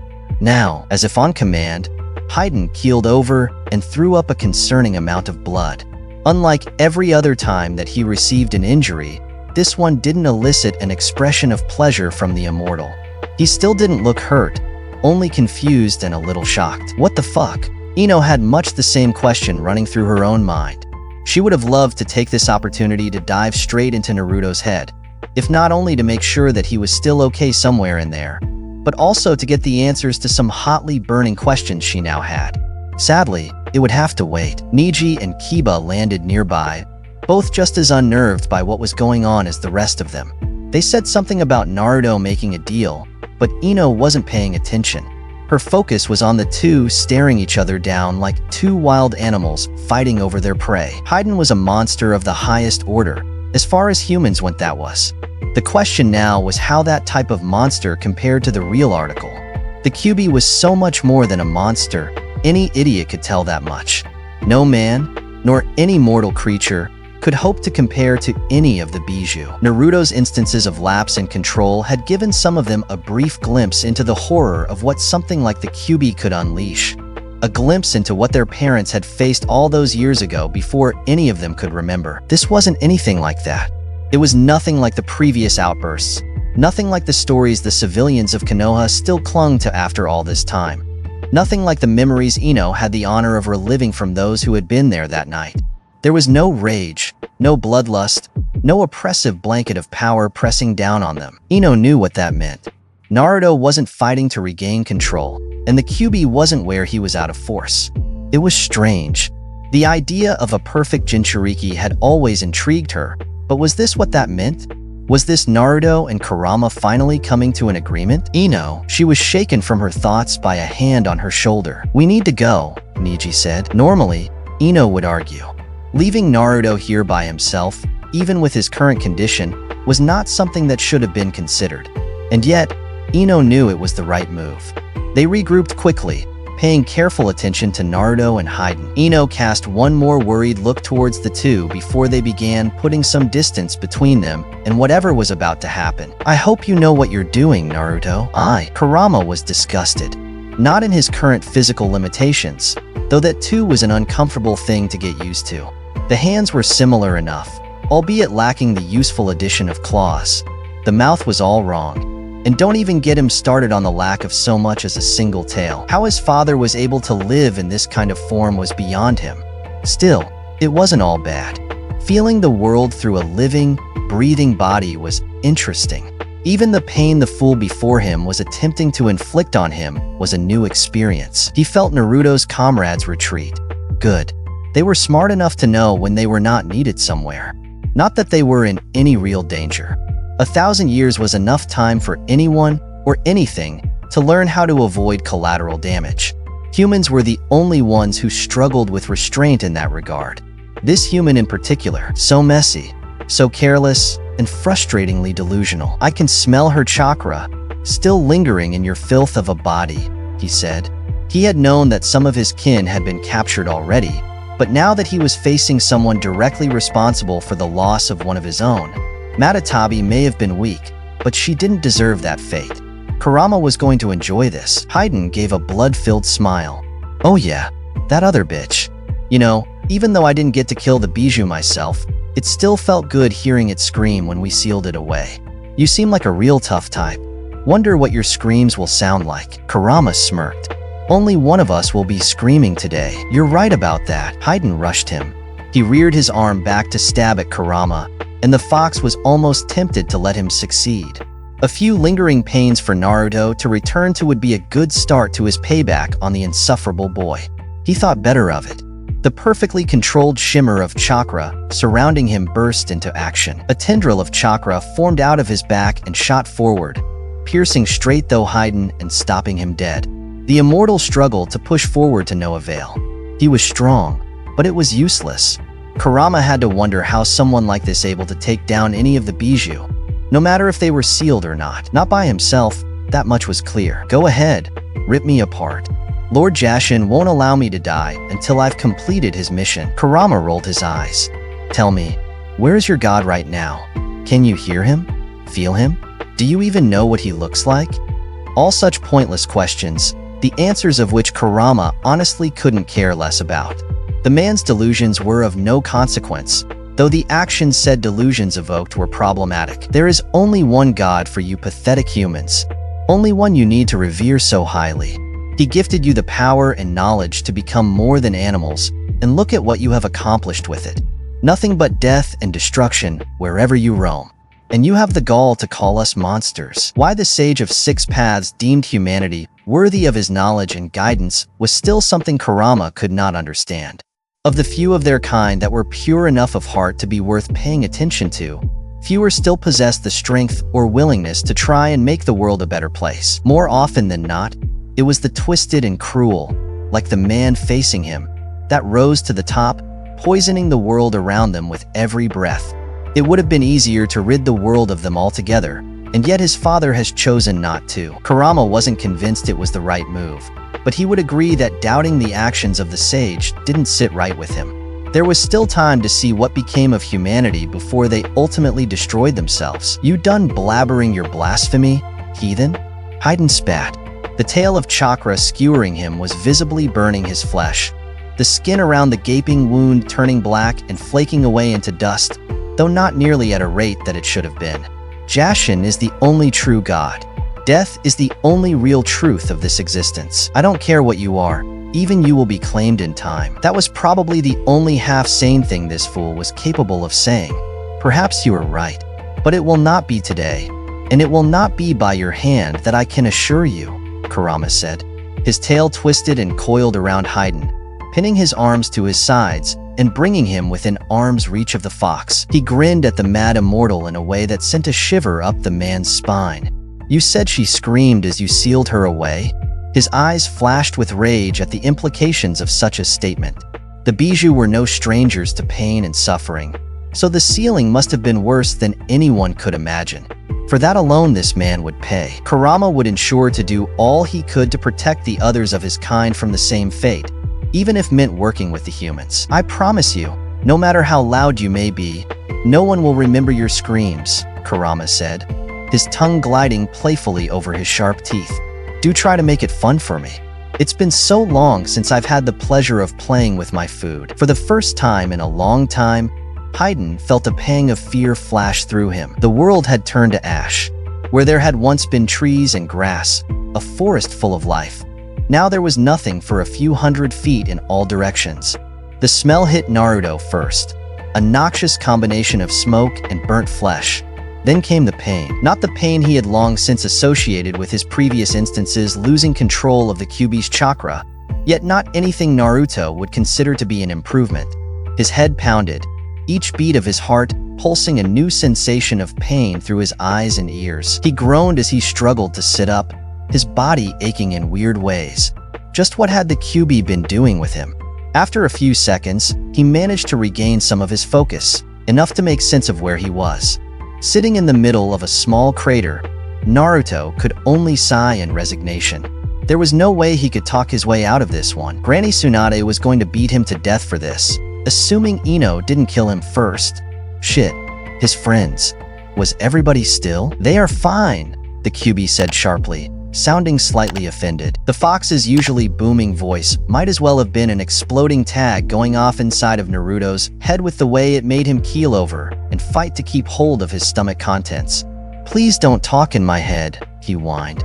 He lay back on the ground to stop the world spinning. Why do I feel like this? It was odd to have such intense backlash from using the Kyuubi's chakra. If anything, the effects should have been easier to deal with. He was no perfect Jinchuriki, but he was growing more proficient in controlling the Bijou's power as the years went by.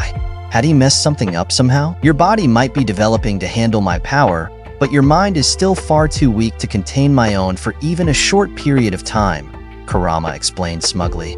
The seal allowed for it to work this time, luckily for you. Consider it a kindness that I did not draw it out and cause you serious harm. Naruto rolled his eyes.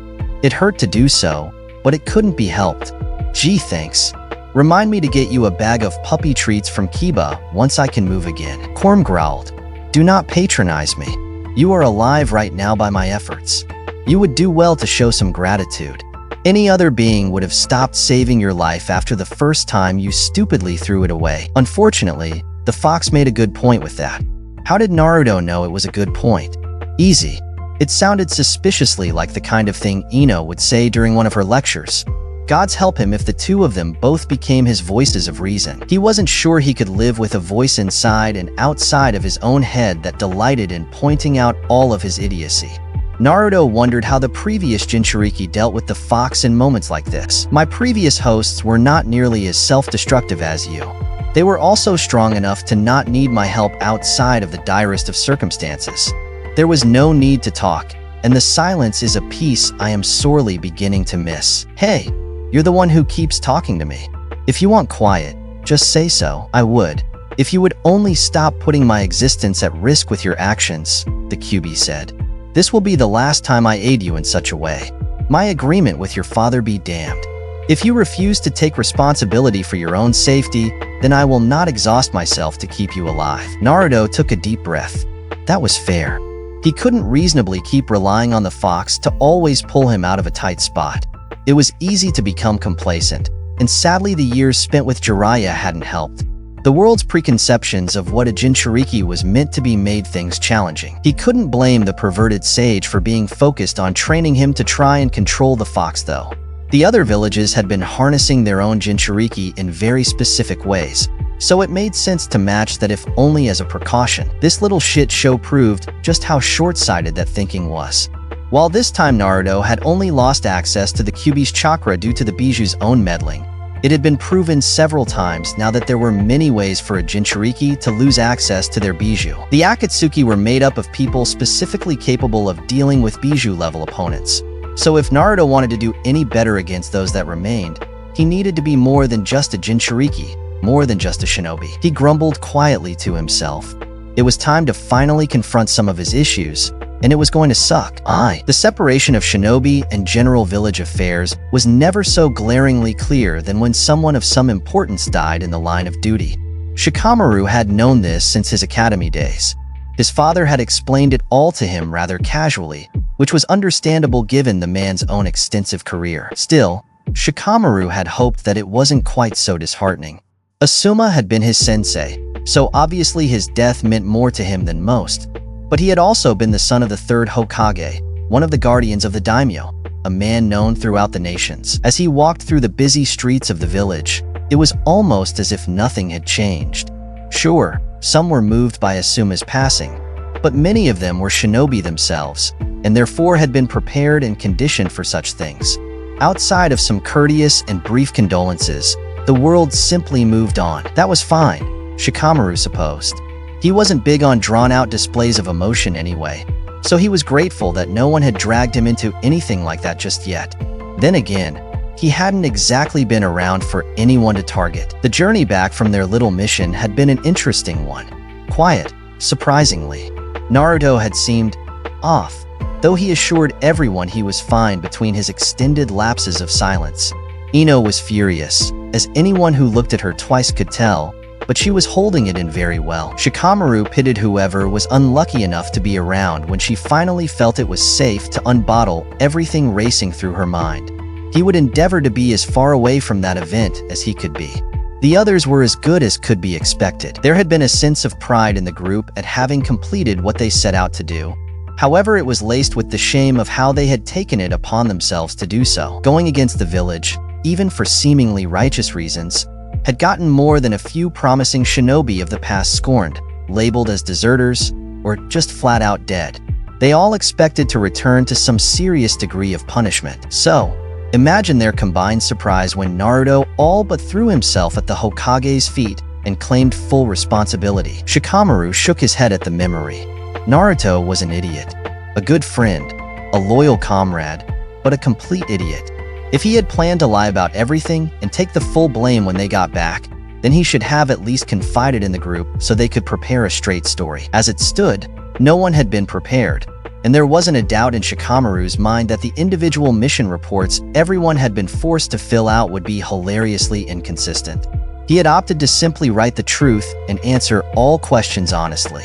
Digging the hole any deeper would end poorly for all of them. If the others were smart, they'd follow the same approach. But there was no telling what they were doing right now. Shikamaru had been released in short order, thanks mostly to not wanting to waste his own time. Suspended from duty until the Hokage came to a decision on what to do with them, of course. Better than being locked up. At least no one was under the assumption that anyone involved in the unsanctioned mission was a risk of going rogue.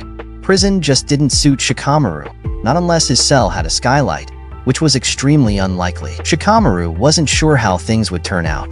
The Hokage was understandably upset, so he expected a harsh punishment for his direct involvement.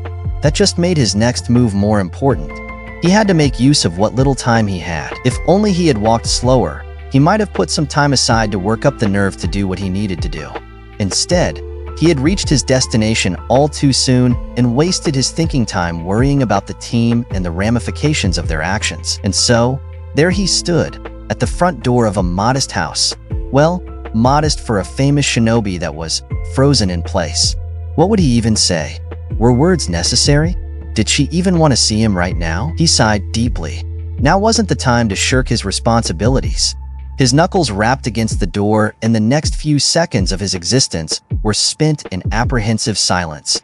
When the door finally opened, he was met with a sight that validated his fears. Kurenai was usually an incredibly beautiful woman with soft features and a caring expression no matter the situation. Always well put together in a way that seemed effortless and yet somewhat unobtainable. That was not the case in this moment. She was still beautiful, no one would dare say otherwise, but she looked haggard. Her hair was messy and unkempt, eyes red and tired, clothes thrown on with no attention paid to appearance. Not at all how the woman would normally present herself, but given the circumstances, Shikamaru looked down, not wanting to look her in the eyes. But that only made things worse for him. Kurenai was well along the way in her pregnancy, and seeing that only reminded Shikamaru of what else had been lost. A shinobi, a sensei, a son, and a father. "You're back," Kurenai said flatly, eyeing him up and down. "All in one piece, I see. The others?" "Fine," he answered. "No one got seriously hurt."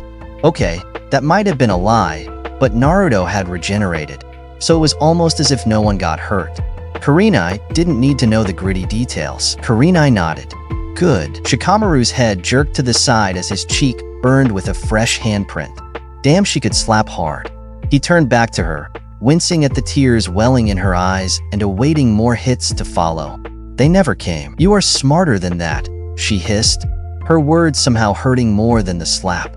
"Asuma would never shut up about how proud he was of you, how you were destined for great things, risking your life, the lives of others, risking the hopes he had for you, all for the sake of revenge.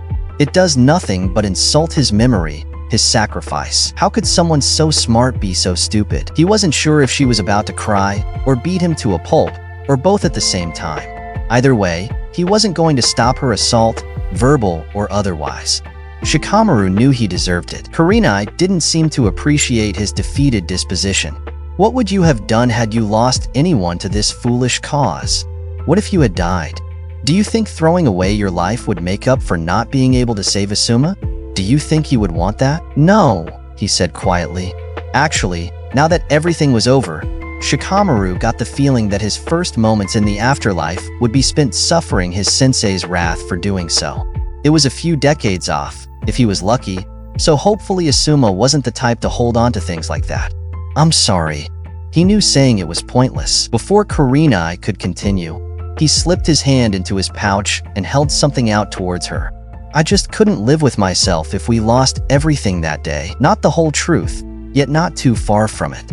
Retrieving Asuma's body had been a priority of the mission, even if they had been willing to give up on it for the sake of survival. The dark reality of the bounty-collecting underworld of the shinobi world was that once a body was cashed in, there was no guarantee that the individual's village would be able to claim them again. They could have, were they willing to pay, but more often than not the bodies of reputable shinobi went to the highest bidder, usually for the sake of study or pettiness. Asuma dying was difficult to come to terms with, even if death in the line of duty was something everyone had to become accustomed to. Not being able to give the man a proper burial, however, was unacceptable. Kurenai took the cloth-wrapped object from him gently, unfurling it to reveal the engraved metal plate sewn to the fabric. Shikamaru had made sure to clean and polish Asuma's headband before bringing it here. His only regret was not having been able to bring it back on the same day that he had brought back the news of their loss. It wasn't much, but something was better than nothing. "Sorry," he muttered once more, turning to leave. He was stopped as Kurenai grabbed him harshly by the wrist and pulled him back.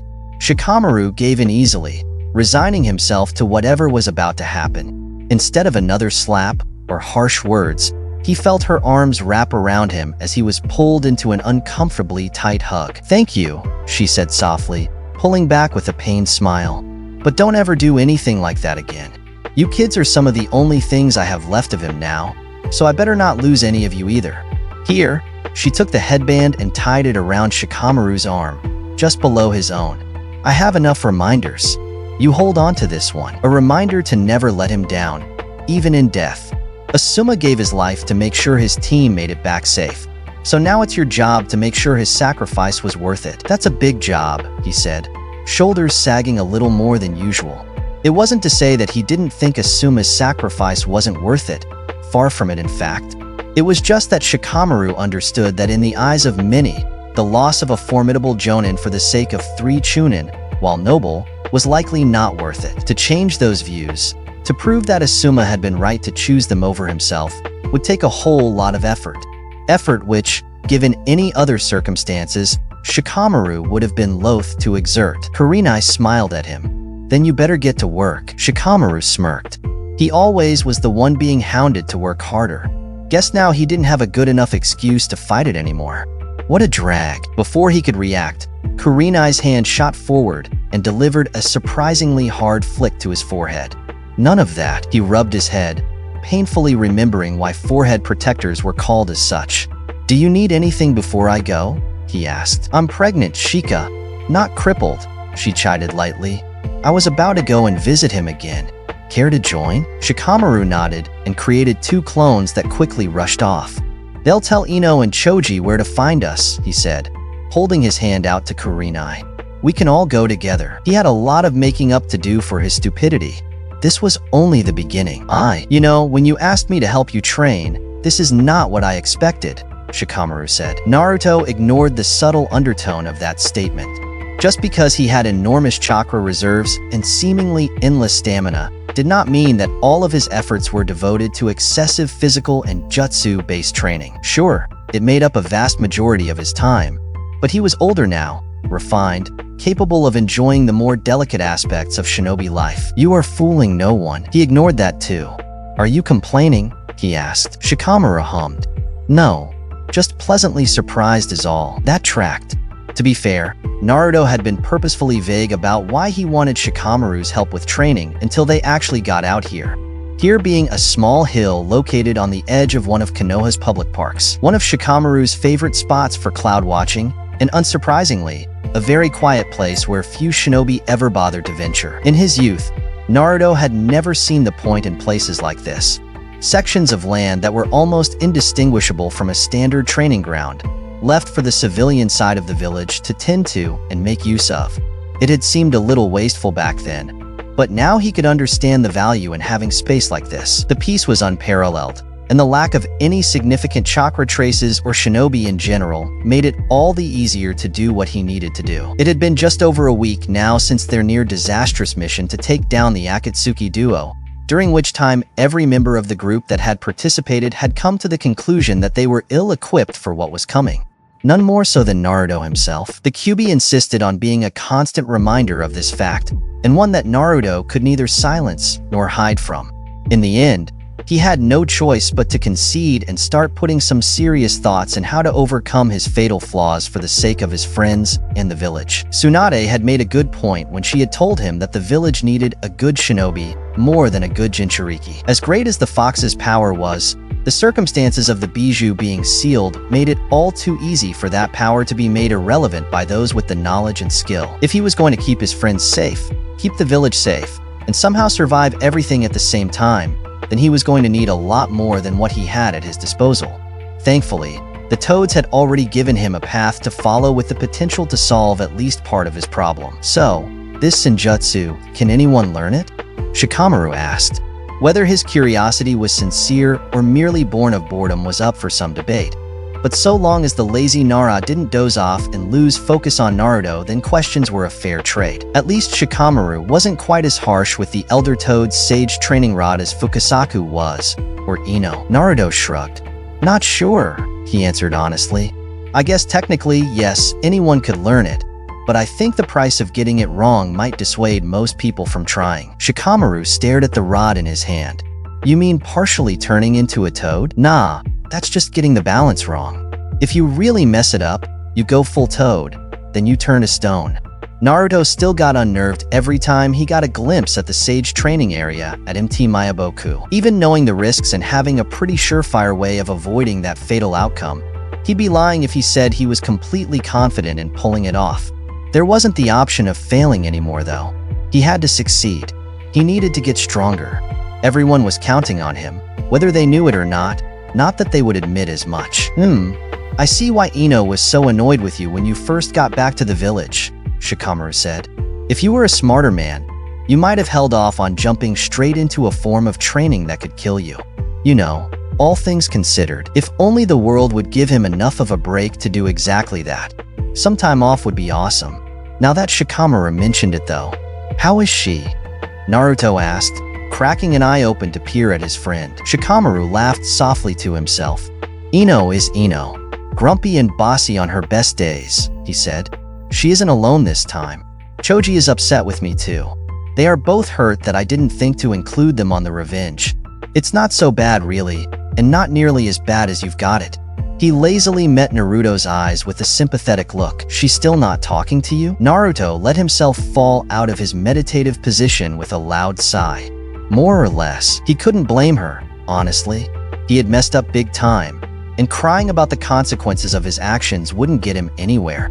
No matter how much the silent treatment from Ino might hurt, Naruto knew it was only temporary, and so long as he waited patiently, then there was hope of salvaging things. At least, that was the advice he had gotten from Irika, and Tsunade, and Sakura, and almost every other person he had gone to in his desperate quest to find a way to make it up to Ino. Wait for her. That was all the advice he could get. So that's exactly what he was doing. Shizen said that having space was important to some people when they were upset, that it was nothing personal, and that he shouldn't think of it as such. Still, a whole week of Ino keeping her distance despite being so close may as well have been an eternity. "You should probably go and talk to her," Shikamaru suggested. "But everyone else said that I should." Shikamaru butted in quickly. "Give her space, yes, you've done that. Normally I'd say take the advice of other women when it came to girl problems. But Ino is troublesome." He rubbed his temple and sighed, as though just thinking about any of this was too much for him. It most likely was. "You two have had enough space. Ino is probably waiting for you to do the right thing, which is to go to her, fall to your knees, and beg for forgiveness." Naruto pinched his chin sagely. "Will that work? Not a chance." Shikamaru met Naruto's downtrodden expression with a smirk. "But I do think it's what you should do, and what she is expecting of you. If I know Ino as well as I think I do, then trust me when I say that if this comes down to a battle between who is more stubborn, you will lose, badly." Naruto nodded in agreement. Ino was fast gaining a reputation of being the village's most stubborn kunoichi, and that was saying a lot considering Konoha had Sakura and Tsunade running in the competition for that title. "When should I do it?" Shikamaru shrugged. "No time like the present. Like, right now?" "Yes, Naruto. Now." "Oh, okay. Well, I'll just, get to it then," Naruto said, getting to his feet with an unsure feeling settling in his gut. Shikamaru laid back on the grass and gave him a lazy thumbs up. "You do that. Don't bother letting me know how it turns out.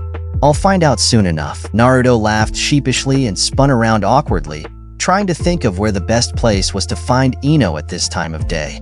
Eventually, he settled on just heading to her house. If she wasn't there, then perhaps her parents might know where to find her. As he took the first step, he froze, the feeling in his gut getting more intense. He wasn't scared of Ino. Of that he was sure, mostly.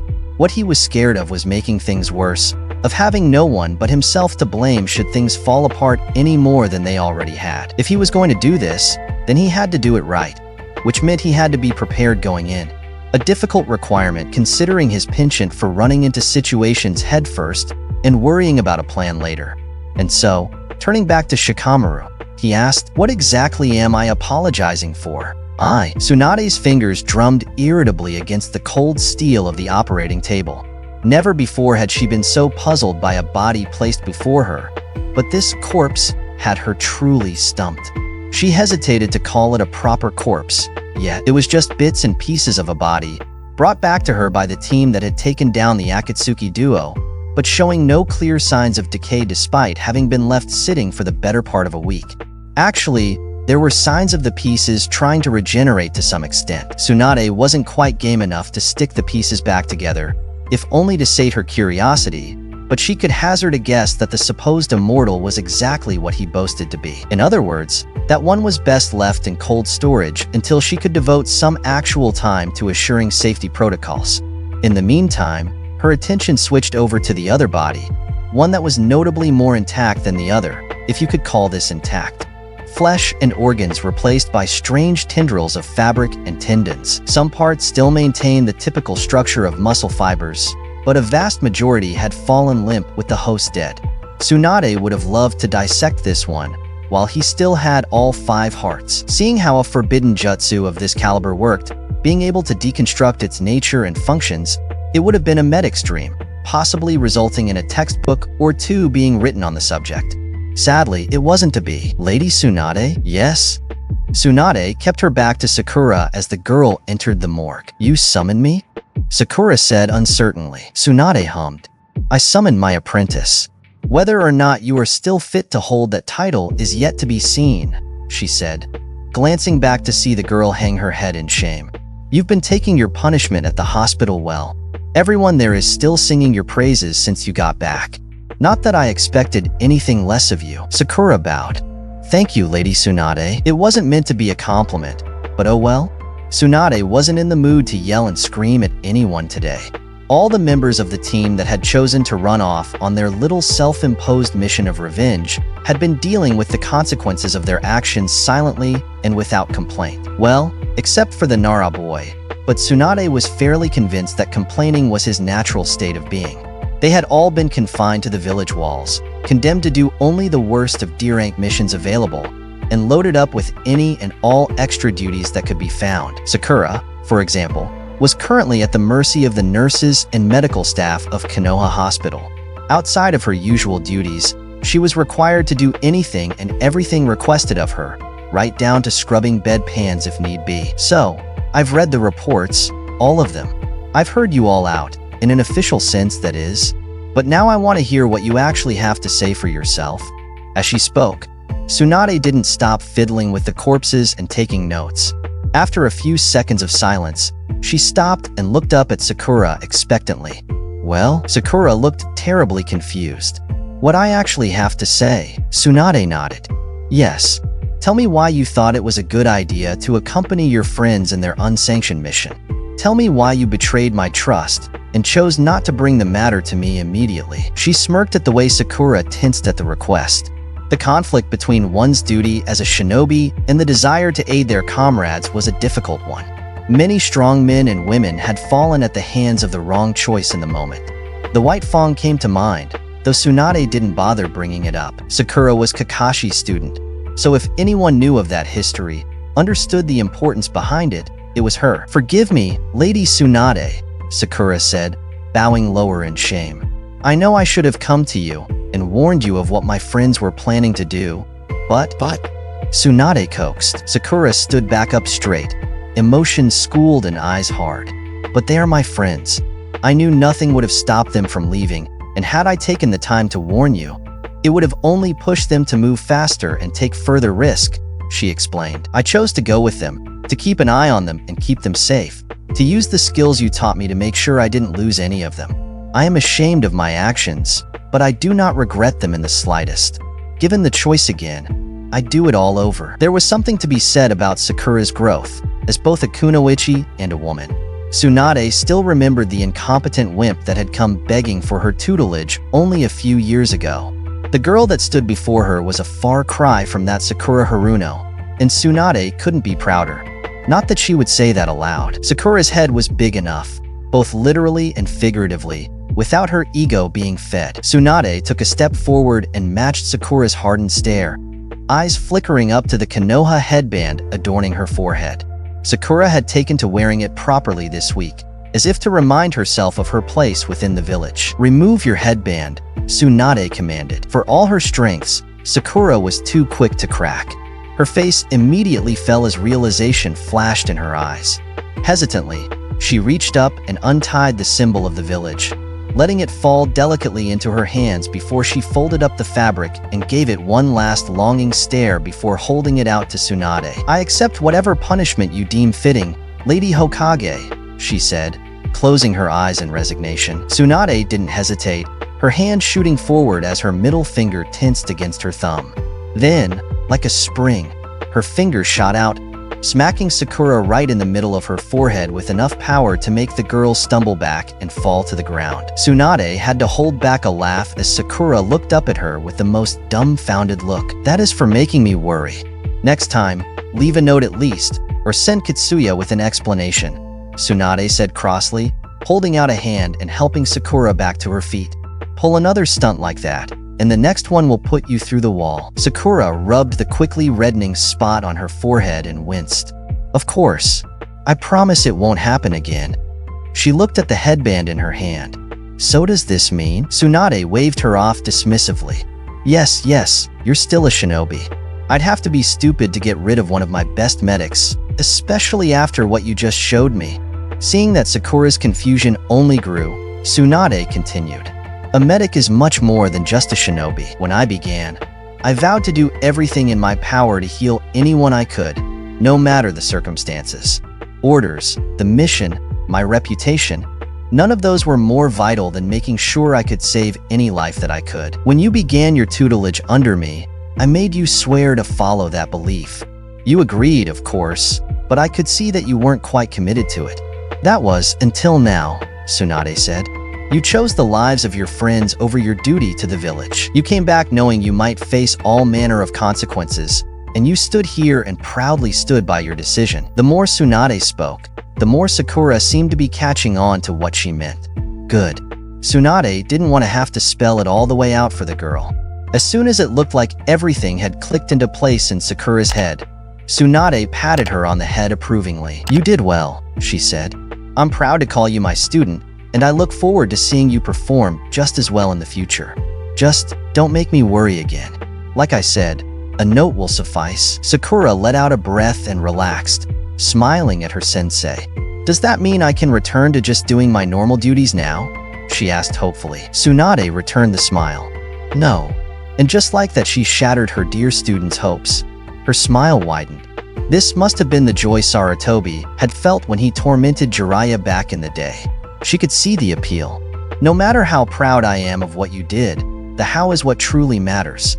Punishment is still in order. Let's say another, I don't know, 3 weeks of your current service, then you may return to normal. There was a flash of horror in Sakura's eyes, followed quickly by a buildup of anger that threatened to burst out. A stern look from Tsunade stopped that in its tracks, and Sakura hung her head with a loud sigh. Of course, Lady Tsunade. I understand, and I accept. Thank you for your kindness. Tsunade rolled her eyes. God's how she hated suck-ups, but it was what Sakura needed to do. Clapping her hands together, she brought Sakura's attention back to her. All right, now that that's over, how's the idiot? Tsunade asked. Has he grown a set yet and gone to face the consequences of his actions? Sakura chuckled nervously. I'm not sure. I've been a bit busy to keep an eye on either of them like I normally would, she admitted. Naruto is still alive, so I'm willing to bet that he has still been giving Ino her space. Tsunade was upon Sakura in an instant. Willing to bet, you say? She asked with far too much excitement. Think he will overdo it and give her way too much space? Or do you think our little heartbreaker is mature enough to realize the next step on his own? I'd rather not get involved if you don't mind. They are both my friends. Wagering on the outcome of their relationship issues seems in poor taste, Sakura said, doing her best not to cast a disapproving look in her sensei's direction. Tsunade pouted. I knew I should have taken a more hands-on approach to teaching you. Shizen has tainted you. Sakura shook her head. If you say so, sensei. She bowed. I need to get going. If there is nothing else, Tsunade dismissed her student and returned back to her tinkering with the admittedly very fascinating corpses that were now her playthings. Sadly, no matter how interesting they may be, it was nothing compared to the lure of the drama produced by young love.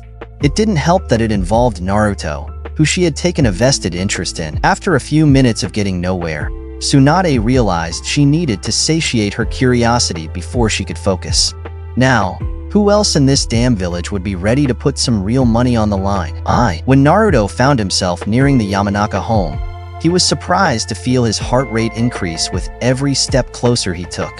Being nervous was nothing new to him, nor was being afraid. But this time was different. Being afraid of dying was natural.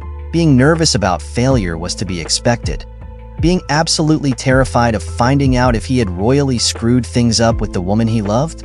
Well, it went without saying that Naruto had a new respect for what true fear felt like. He fought through it, forcing himself to calm down as he marched to the front door and rapped his knuckles against the wooden frame. Naruto almost expected it not to open at all. Ino could likely sense it was him, as could her parents.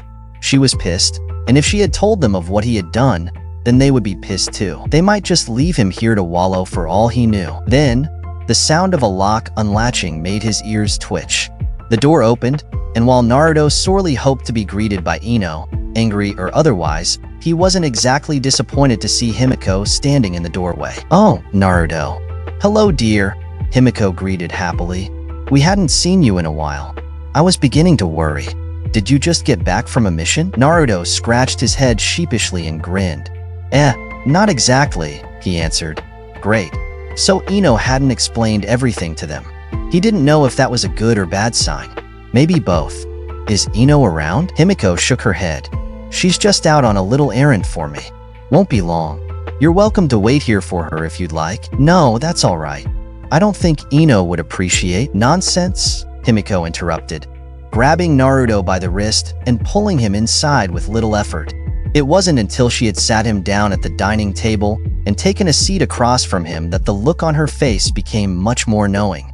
"Besides, this gives me a chance to give you some advice on how to handle your little situation." Naruto paled. "My situation?" So her friendliness and obliviousness at the door had been a ruse to get his guard down. Ino's mom was just as scary as Ino sometimes, perhaps even more so. She nodded. "Ino told us everything. Not that she had to. Inoichi has full access to the reports and has read over them more than once by now," she said, ignoring Naruto's growing horror. She clicked her tongue at him. "Dear, oh dear. I knew Ino liked the troublemakers, but this? You should have known better." He most certainly should have. Naruto hung his head and nodded in agreement. "I know. And I know you and Inoichi are probably pissed at me. No amount of apologizing is going to fix any of this. But I promise you it will never happen again." Himiko peered at him with a keen sharpness to her gaze. Well, you aren't a liar. That much I can take comfort in." A soft smile broke the tension as she reached over and held his hand reassuringly. "I take it you've been giving Ino some space after it all? Advice from those wiser than you, I bet?" Naruto nodded. "Smart move. But I think you two have had enough space now. You obviously think the same if you finally came here, though I have to wonder what your strategy for the next part is." Himiko pursed her lips together. "Ino can be a little difficult when emotions come into play, so if you'd like, I would like to help." Naruto tilted his head a little, not detecting the faintest hint of lie or deceit from her. It begged the question, "Why?" Himiko laughed. "Oh, sweetie, I'm no fool. Of all the boys my little Ino could have gotten herself caught up with, you are by far the best choice," she said. "I've seen the way you look at her, the love you feel for her, even if you don't quite know how to express it just yet. It is exactly what I want for my daughter, and I'll be damned if she loses that. So, are you ready to admit that you love her enough to accept my help?" He gulped. Somehow, nothing had ever felt like more of a trap than this very moment. Surely his instincts were wrong. They had to be. "I do, and I am. Please, I'll do anything." "Perfect. Just the words I wanted to hear," Himiko chirped, standing up suddenly and walking over to the bottom of the stairs. "Itchy sweetie, can you come down here for a minute?" Naruto made a point of forgetting he heard the way Himiko referred to Inoichi. The last thing he needed was to accidentally blurt it out or make a bad joke about it. Being tortured by a Yamanaka sounded like a painful way to suddenly develop debilitating shame and embarrassment. Some memories deserve to stay locked away for a reason, damn it. Before Naruto knew it, Inoichi was sitting at the dining table with him, an unreadable expression on his face. Silence held them until Himiko returned with some tea and joined them. "So," Inoichi began, his tone failing to give any hints as to his feelings on the matter. "You've come to mend things with my sweet, darling little angel? Are you sure this is what you want? Are you prepared to do whatever it takes to make it up to her?" Naruto tried to smile.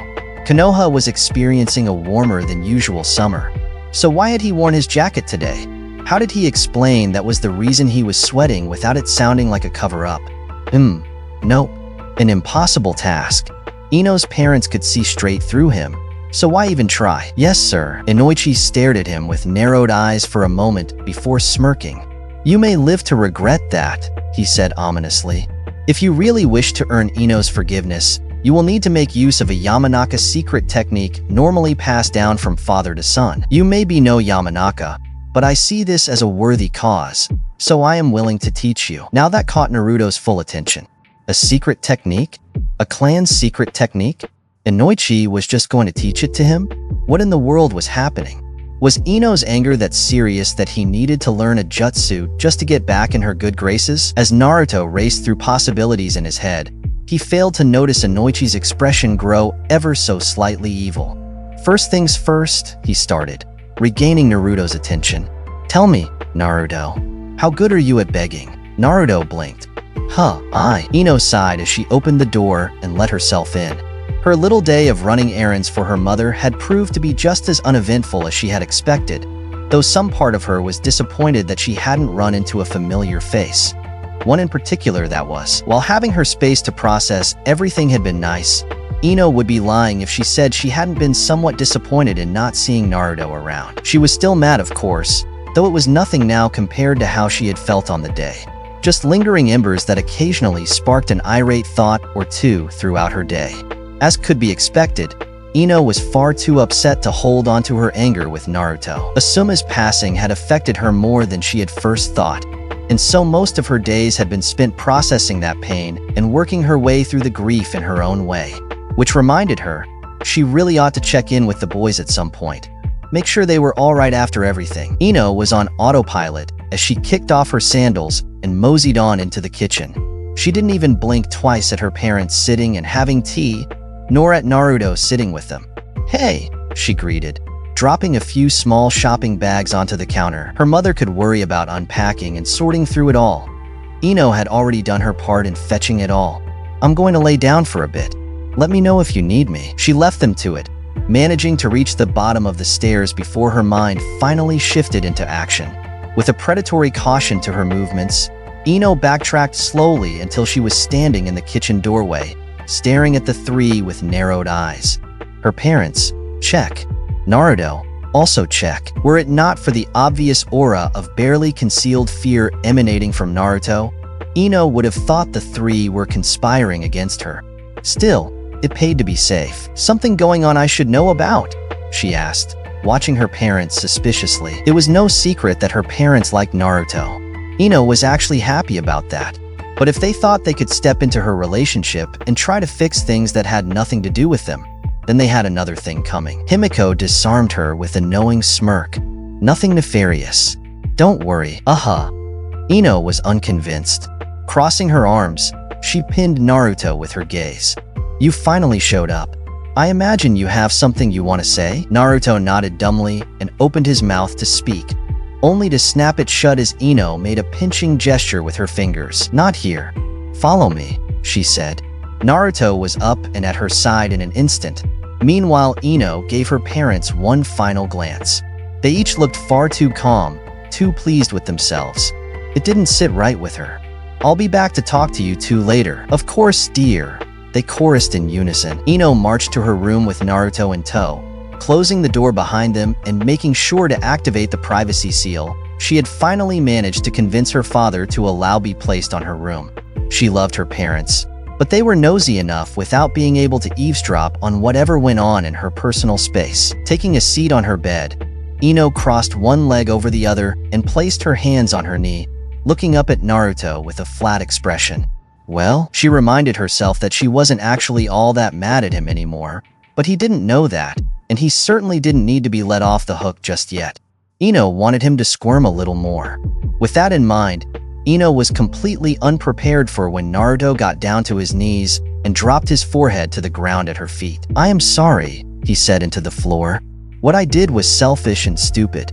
I didn't consider how it might hurt you, and I fully understand if you choose not to forgive me for it. But just know that I am sincerely sorry, and I promise never to do it again." Ino's brow nearly met her hairline. It was a small blessing that Naruto, in his current position, couldn't see the look on her face. She had been prepared for all sorts of things to come of this inevitable moment.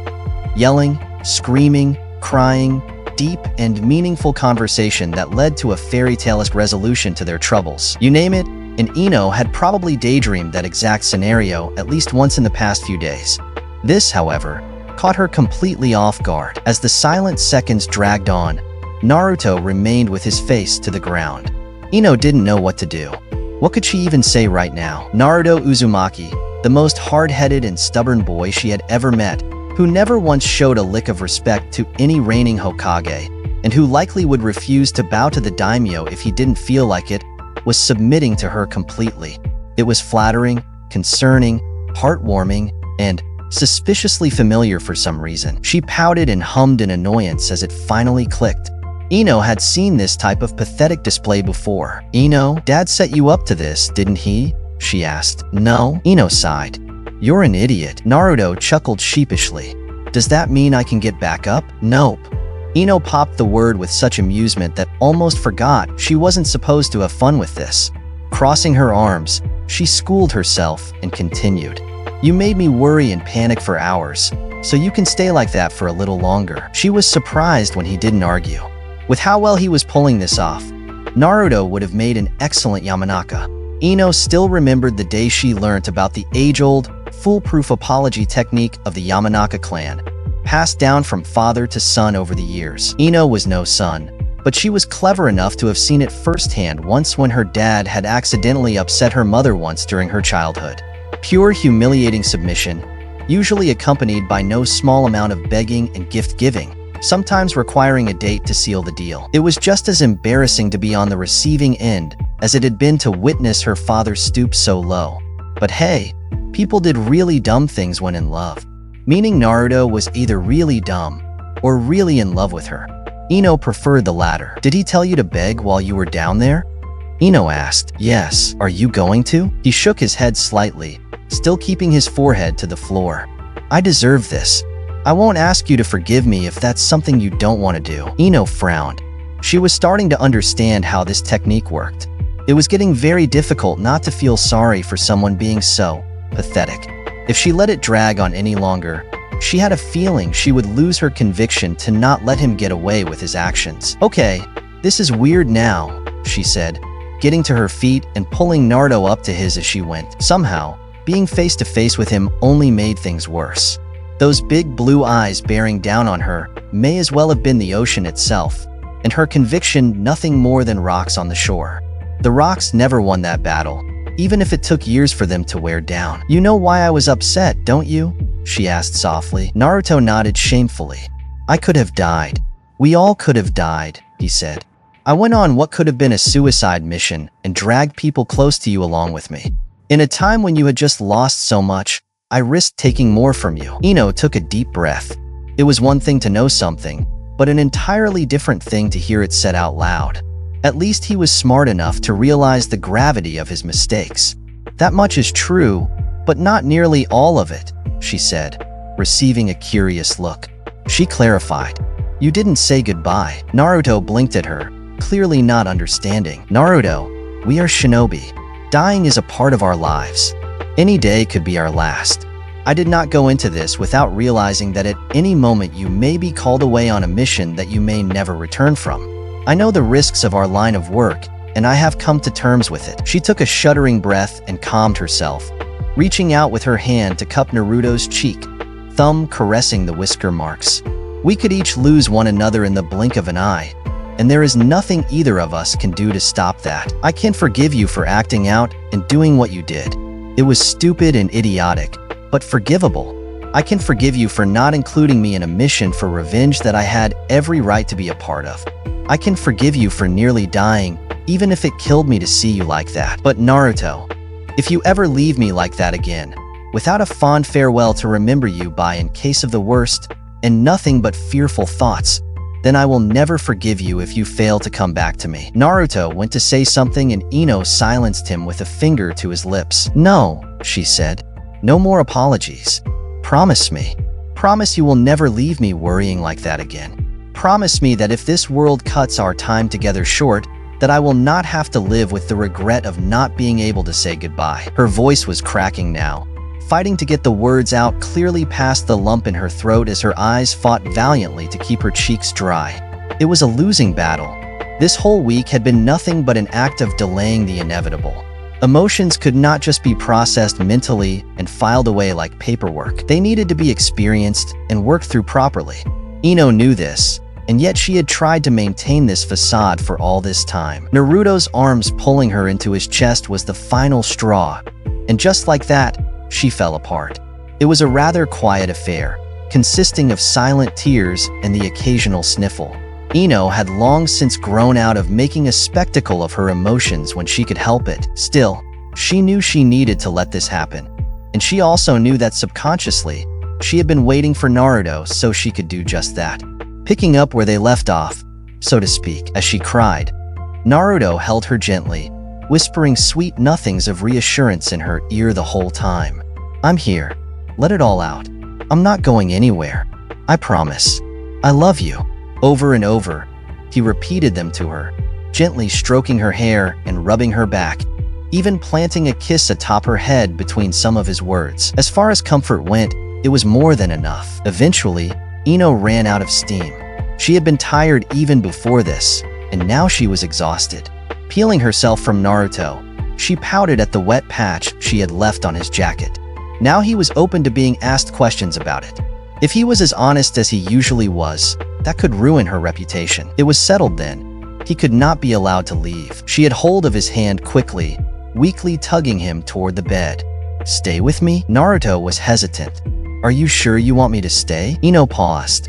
What kind of stupid question was that? Of course she wanted him to stay with her. Then again, they had just spent the better part of a week not talking to each other. So it made sense that there might be some lingering tension and uncertainty. Too bad she was too tired to care about that right now. "Please," Naruto chuckled. "I thought I was the one who was meant to beg." A swift jab to his ribs had him changing his tune. Okay, I give." Settling in on her bed, Ino made the most of her new human-sized heater, snuggling as close to Naruto as she physically could. She had been wanting nothing more than to fall asleep in his arms again ever since she had woken up alone in his apartment, and now nothing would stop her from getting precisely what she wanted. As Naruto's arms wrapped around her and she felt herself fast relaxing into her slumber, Ino couldn't help but feel as though a great weight had been lifted from her shoulders. Things were still not yet back to normal, and there was plenty more to work through, but at least now she wasn't going to be working through it all alone. So long as she had Naruto, and he had her, then nothing would slow them down for long. Ino fully believed that in this moment, the world just needed to realize it. Back down at the table, Inoichi sipped at a fresh cup of tea as he read through a small stack of paperwork he had brought home from work. Nothing of great importance, though there were a few supposed mentions of missing Nin wearing black cloaks with red clouds being sighted near the other ninja villages. Nothing that could be proven or corroborated, of course, but still, something worth bringing up with the Hokage in tomorrow's meeting. He took another sip and glanced at the clock on the wall. It had been over an hour now since Ino and Naruto had vanished upstairs and locked themselves away.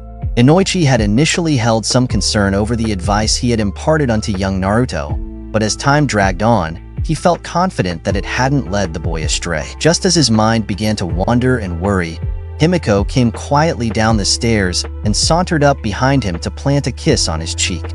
"Is all of that important, or can I steal you away for a while?" she asked. Inoichi smiled and closed the folder. "Nothing is as important you as, my dear. You sweet talker. You know that flattery will get you everywhere," Himiko giggled. Getting to his feet, Inoichi spared a glance towards the stairs. "How are they?" Himiko shrugged. "Fast asleep. It's quite a cute sight, all snuggled up together as they are. Took a lot of willpower not to get a photo. I guess Naruto is quite the natural. Broke your record by 2 hours at least. A skill no doubt attributable to his father." Inoichi's eyes narrowed. Were they decent? He knew he shouldn't have asked. There was no right answer to such a question. Still, he needed to know if he had to dial back the friendliness he was extending towards Naruto.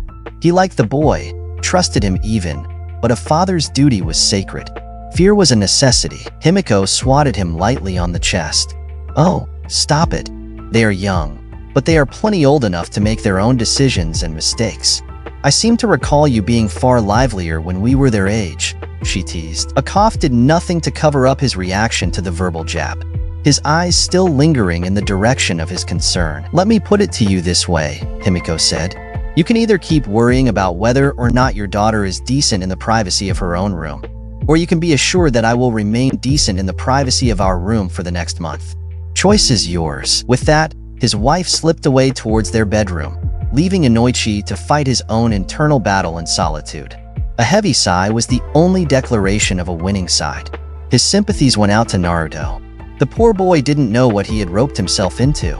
Women were not something a man could simply win against. Naruto would learn, just as Inoichi had over the years, and he too would come to understand the struggles that came with loving a beautiful woman. As he followed after his wife, he spared one last thought for his future son-in-law. "You should have run when you had a chance, Naruto." Today was the day. Sasuke knew it was coming, as he had for the past few years.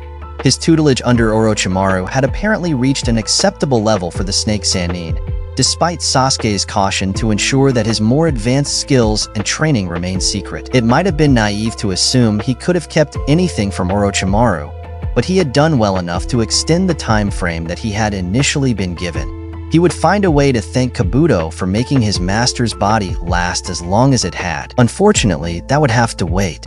Sasuke had been summoned, and he knew better than to keep his sensei waiting. Even in his weakened state, Orochimaru was leagues beyond a normal opponent, and allowing the man a chance to get the upper hand was not wise. As he rounded a corner, Sasuke wasn't at all surprised to find Kabuto waiting for him. In all his time here, Sasuke still hadn't gotten a good read on the spectacled man.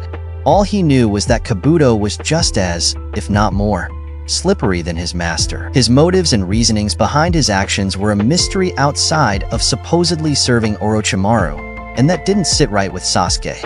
Kabuto always seemed to know more than he should, understand things better than he let on, and yet simultaneously did his best to present himself as nobody important. Prompt as always, Kabuto greeted with a smile that was as hollow as the man himself. Sasuke grunted.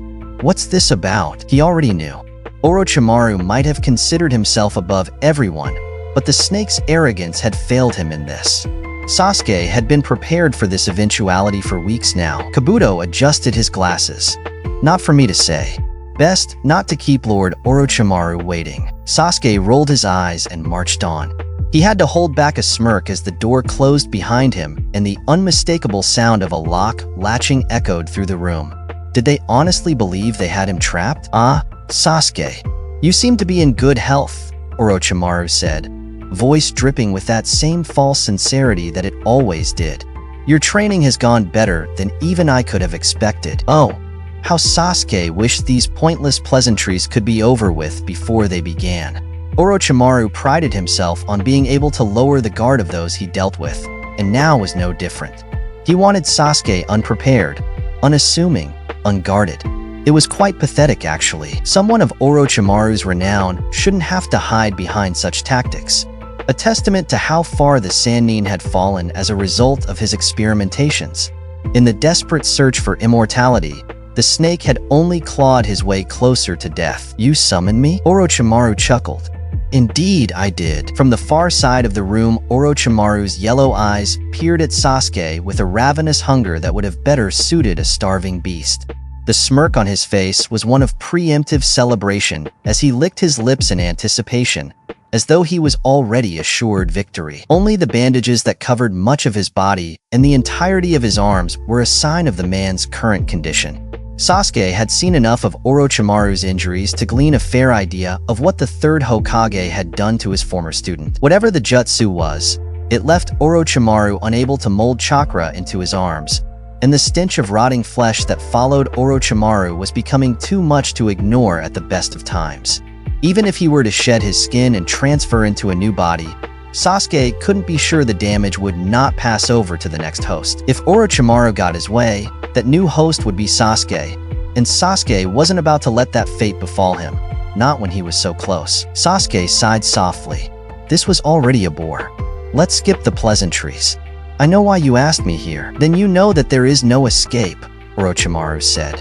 A prodigy you may be, but even you have sorely disappointed me in your progress under my instruction. I had hoped you would grow to rival Itachi when he was your age. But no matter, your body will present a suitable host for the time being, and if it puts your mind at ease, I promise that I will use those marvelous eyes of yours to kill your brother in your stead. That was almost enough to earn an amused snort from Sasuke. Orochimaru seriously believed himself strong enough to take on Itachi? What a joke. The snake was already taking such precautions with only Sasuke. Even if he were to claim Sasuke's body and somehow unlock the secrets of the Sharingan, There was no way it would help him reach that level. Sasuke went to place his hand on the hilt of his sword. That was enough of a trigger, apparently. Orochimaru was upon him in an instant, shedding the skin of his current body and slithering across the room with surprising speed. What had once been passable as a man was now anything but. Hundreds of white snakes woven and twisted together formed one giant serpentine body, at the head of which rested an almost human-like face. Sasuke had seen some horrors in his time, but the form Orochimaru now took was easily at the top of his list. The beast coiled around him, pinning his arms to his sides. It lowered its face down to his own, smiling ear to ear at its current position. Poor little Sasuke, so confident, so driven. So much potential that could never be realized, the snake taunted.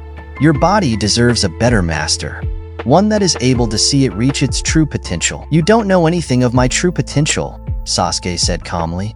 If you did, you never would have tried to face me alone. Orochimaru chuckled. Such arrogance. Sasuke watched as the snake unhinged its jaw, positioning itself to consume him whole. Of all the places to be, the belly of a monster like this was not a desirable one. With his arms pinned, Sasuke was limited. Most of his jutsu were no longer a viable option. Thankfully, of everything he had managed to keep secret from Orochimaru, his Mangekyo was one of them. So caught up in his assured victory was Orochimaru, he didn't notice when Sasuke's eyes shifted into six-pointed stars. Purple flames enveloped Sasuke, the ribcage of his Susanoo forming around him and prying Orochimaru off his body. The snake hissed in fury as its body was burnt on contact with the jutsu, but before he could slither away to a safe distance, a giant skeletal hand grasped him and slammed him into the ground. Its tail whipped around, wrapping around the offending appendage and attempting to break it with brute force. Black flames ignited across the limb's surface, setting Orochimaru alight and forcing him to uncoil. Another arm materialized, pinning down the other half of his body with little effort. Once all was said and done, the great white snake, a monster that could have fueled nightmares in the fiercest of men, could do nothing but look up at its captor in fear and pain. What is this? Orochimaru yelled. This is what someone like you can never hope to attain, Sasuke said. This is the true potential of the Sharingan, and you, Sensei, have outlived your usefulness. He drew his sword, lightning surging through the steel as he stepped towards the snake. It squirmed and thrashed uselessly in his grasp. Be sure to say hello to Itachi when I send him after you. It was a quick and ruthless affair. What wasn't sliced into chunks was ultimately crushed in the vice grips of his Susanoo, until all that remained of Orochimaru was the clumps of seared snakes and the pools of blood slowly spreading across the floor. Sasuke had to admit, of all those that had fallen by his hand, Orochimaru was the most conflicting. A strange mix of relief and disappointment. He had honestly expected more of a fight from the Sannin. Yet at the same time, Sasuke was thankful that such a stain on the world was so easily cut down. With a flick of his wrist, the door was cut from its hinges. Sasuke stepped out, not a drop of blood marring his appearance despite the mess he was leaving behind. Kabuto was still there, watching him warily and with no small amount of disbelief. Which one are you? Kabuto asked. Sasuke might have ignored him completely at one point in his life. Kabuto did such a good job of making himself seem spineless and worthless without a master to guide him that it had almost been convincing. But the Mangekyo had opened Sasuke's eyes to so much more than he could have hoped. As soon as Kabuto's eyes locked with the six-pointed star of his Sharingan, Sasuke could see the shift in the young man's demeanor. Kabuto moved first, throwing a kunai at Sasuke. Sasuke deflected it easily, rushing in and engaging the medic without hesitation. Kabuto was good, much more so than he had ever alluded to before, but it wasn't enough. He clearly expected Sasuke to fight more like Orochimaru, and that was his downfall. Sasuke's sword found an opening, slicing Kabuto from shoulder to hip, a deep and fatal wound to almost any other opponent. Kabuto only smirked, his body already regenerating as he closed the gap. His hits were strong and precise, infused with chakra in a way similar to the gentle fist, yet so much worse. Each strike severed muscle and sliced through deep tissue, with one or two even rupturing organs. In the span of seconds, Sasuke's body was rendered useless, until he was finally grabbed by the throat and pinned to the wall. A syringe plunged into his neck and Kabuto smiled down at him. "You were foolish to think we were not prepared for this," Kabuto gloated. "No need to worry. The damage I have done is reparable, and Orochimaru is far from dead. As soon as you have recovered, you will become his new vessel. Your fate was sealed the moment he marked you." Sasuke's eyes glazed over, a small smile tugging at his lips. Kabuto quirked his brow. "Something amusing?" "Yeah," Sasuke wheezed out. "I finally understand why Itachi does this." Kabuto's next question died in his throat as a blade pierced through his heart from behind. The Sasuke in his grasp fizzled away into nothing as lightning flowed through his body and pinned him in place. His regeneration would not let him die to such a simple wound. But even his perfect control over his body couldn't fight against the effects of such powerful electric current. From behind him, Sasuke looked on boredly. "I'm glad I didn't let you live. Who knows how much trouble you might have caused," he said. He slowly twisted his blade, finding no enjoyment in the suffering it inflicted. "You said Orochimaru isn't dead.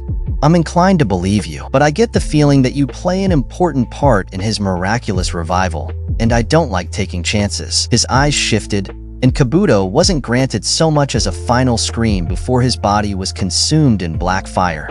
A death far too quick for someone who deserved so much worse. Regrettably, Sasuke didn't have the time, nor was he in the mood to deliver justice. Now that he had moved against Orochimaru, he needed to put as much distance between here and himself as possible before the world found out. Not out of fear of Otogekyu's retaliation, or of fear of any of the other ninja villages coming after him, though he supposed that was also a likely outcome. No, it was Naruto that worried him. That insufferable moron would take this news far too optimistically and come running at a moment's notice. Sasuke couldn't have that. He didn't need his past catching up with him yet, not when he still had so much to do. He was so close now. He could practically feel his revenge within his grasp. Itachi's days were numbered. Then, and only then, would he allow himself to slow. Only then could Konoha be allowed to catch up to him. And only then would he be able to face Naruto and try to deserve even a sliver of the friendship the Uzumaki tried to extend to him. He paused as he passed the doorway to the room containing the butchered pieces of Orochimaru's true form. Kabuto seemed far too convinced that the Sannin was far from dead, and that simply wouldn't do. When he had the time, he would need to look into that, and he knew exactly who was likely to have more information. For now, he would settle with the simple option, Amaterasu. With that annoyance taken care of, Sasuke left. The panic of Orochimaru's loyal servants would provide him enough time to slip away. By the time anyone caught wind of what had happened, he would be too far gone. His eyes shifted back to their natural color, and he wiped the blood from his cheeks. The world had grown a little blurrier, but his goal was that much clearer. Nothing would get in the way of his revenge now. Thank you for watching. Subscribe for more amazing content like this. See you in next video.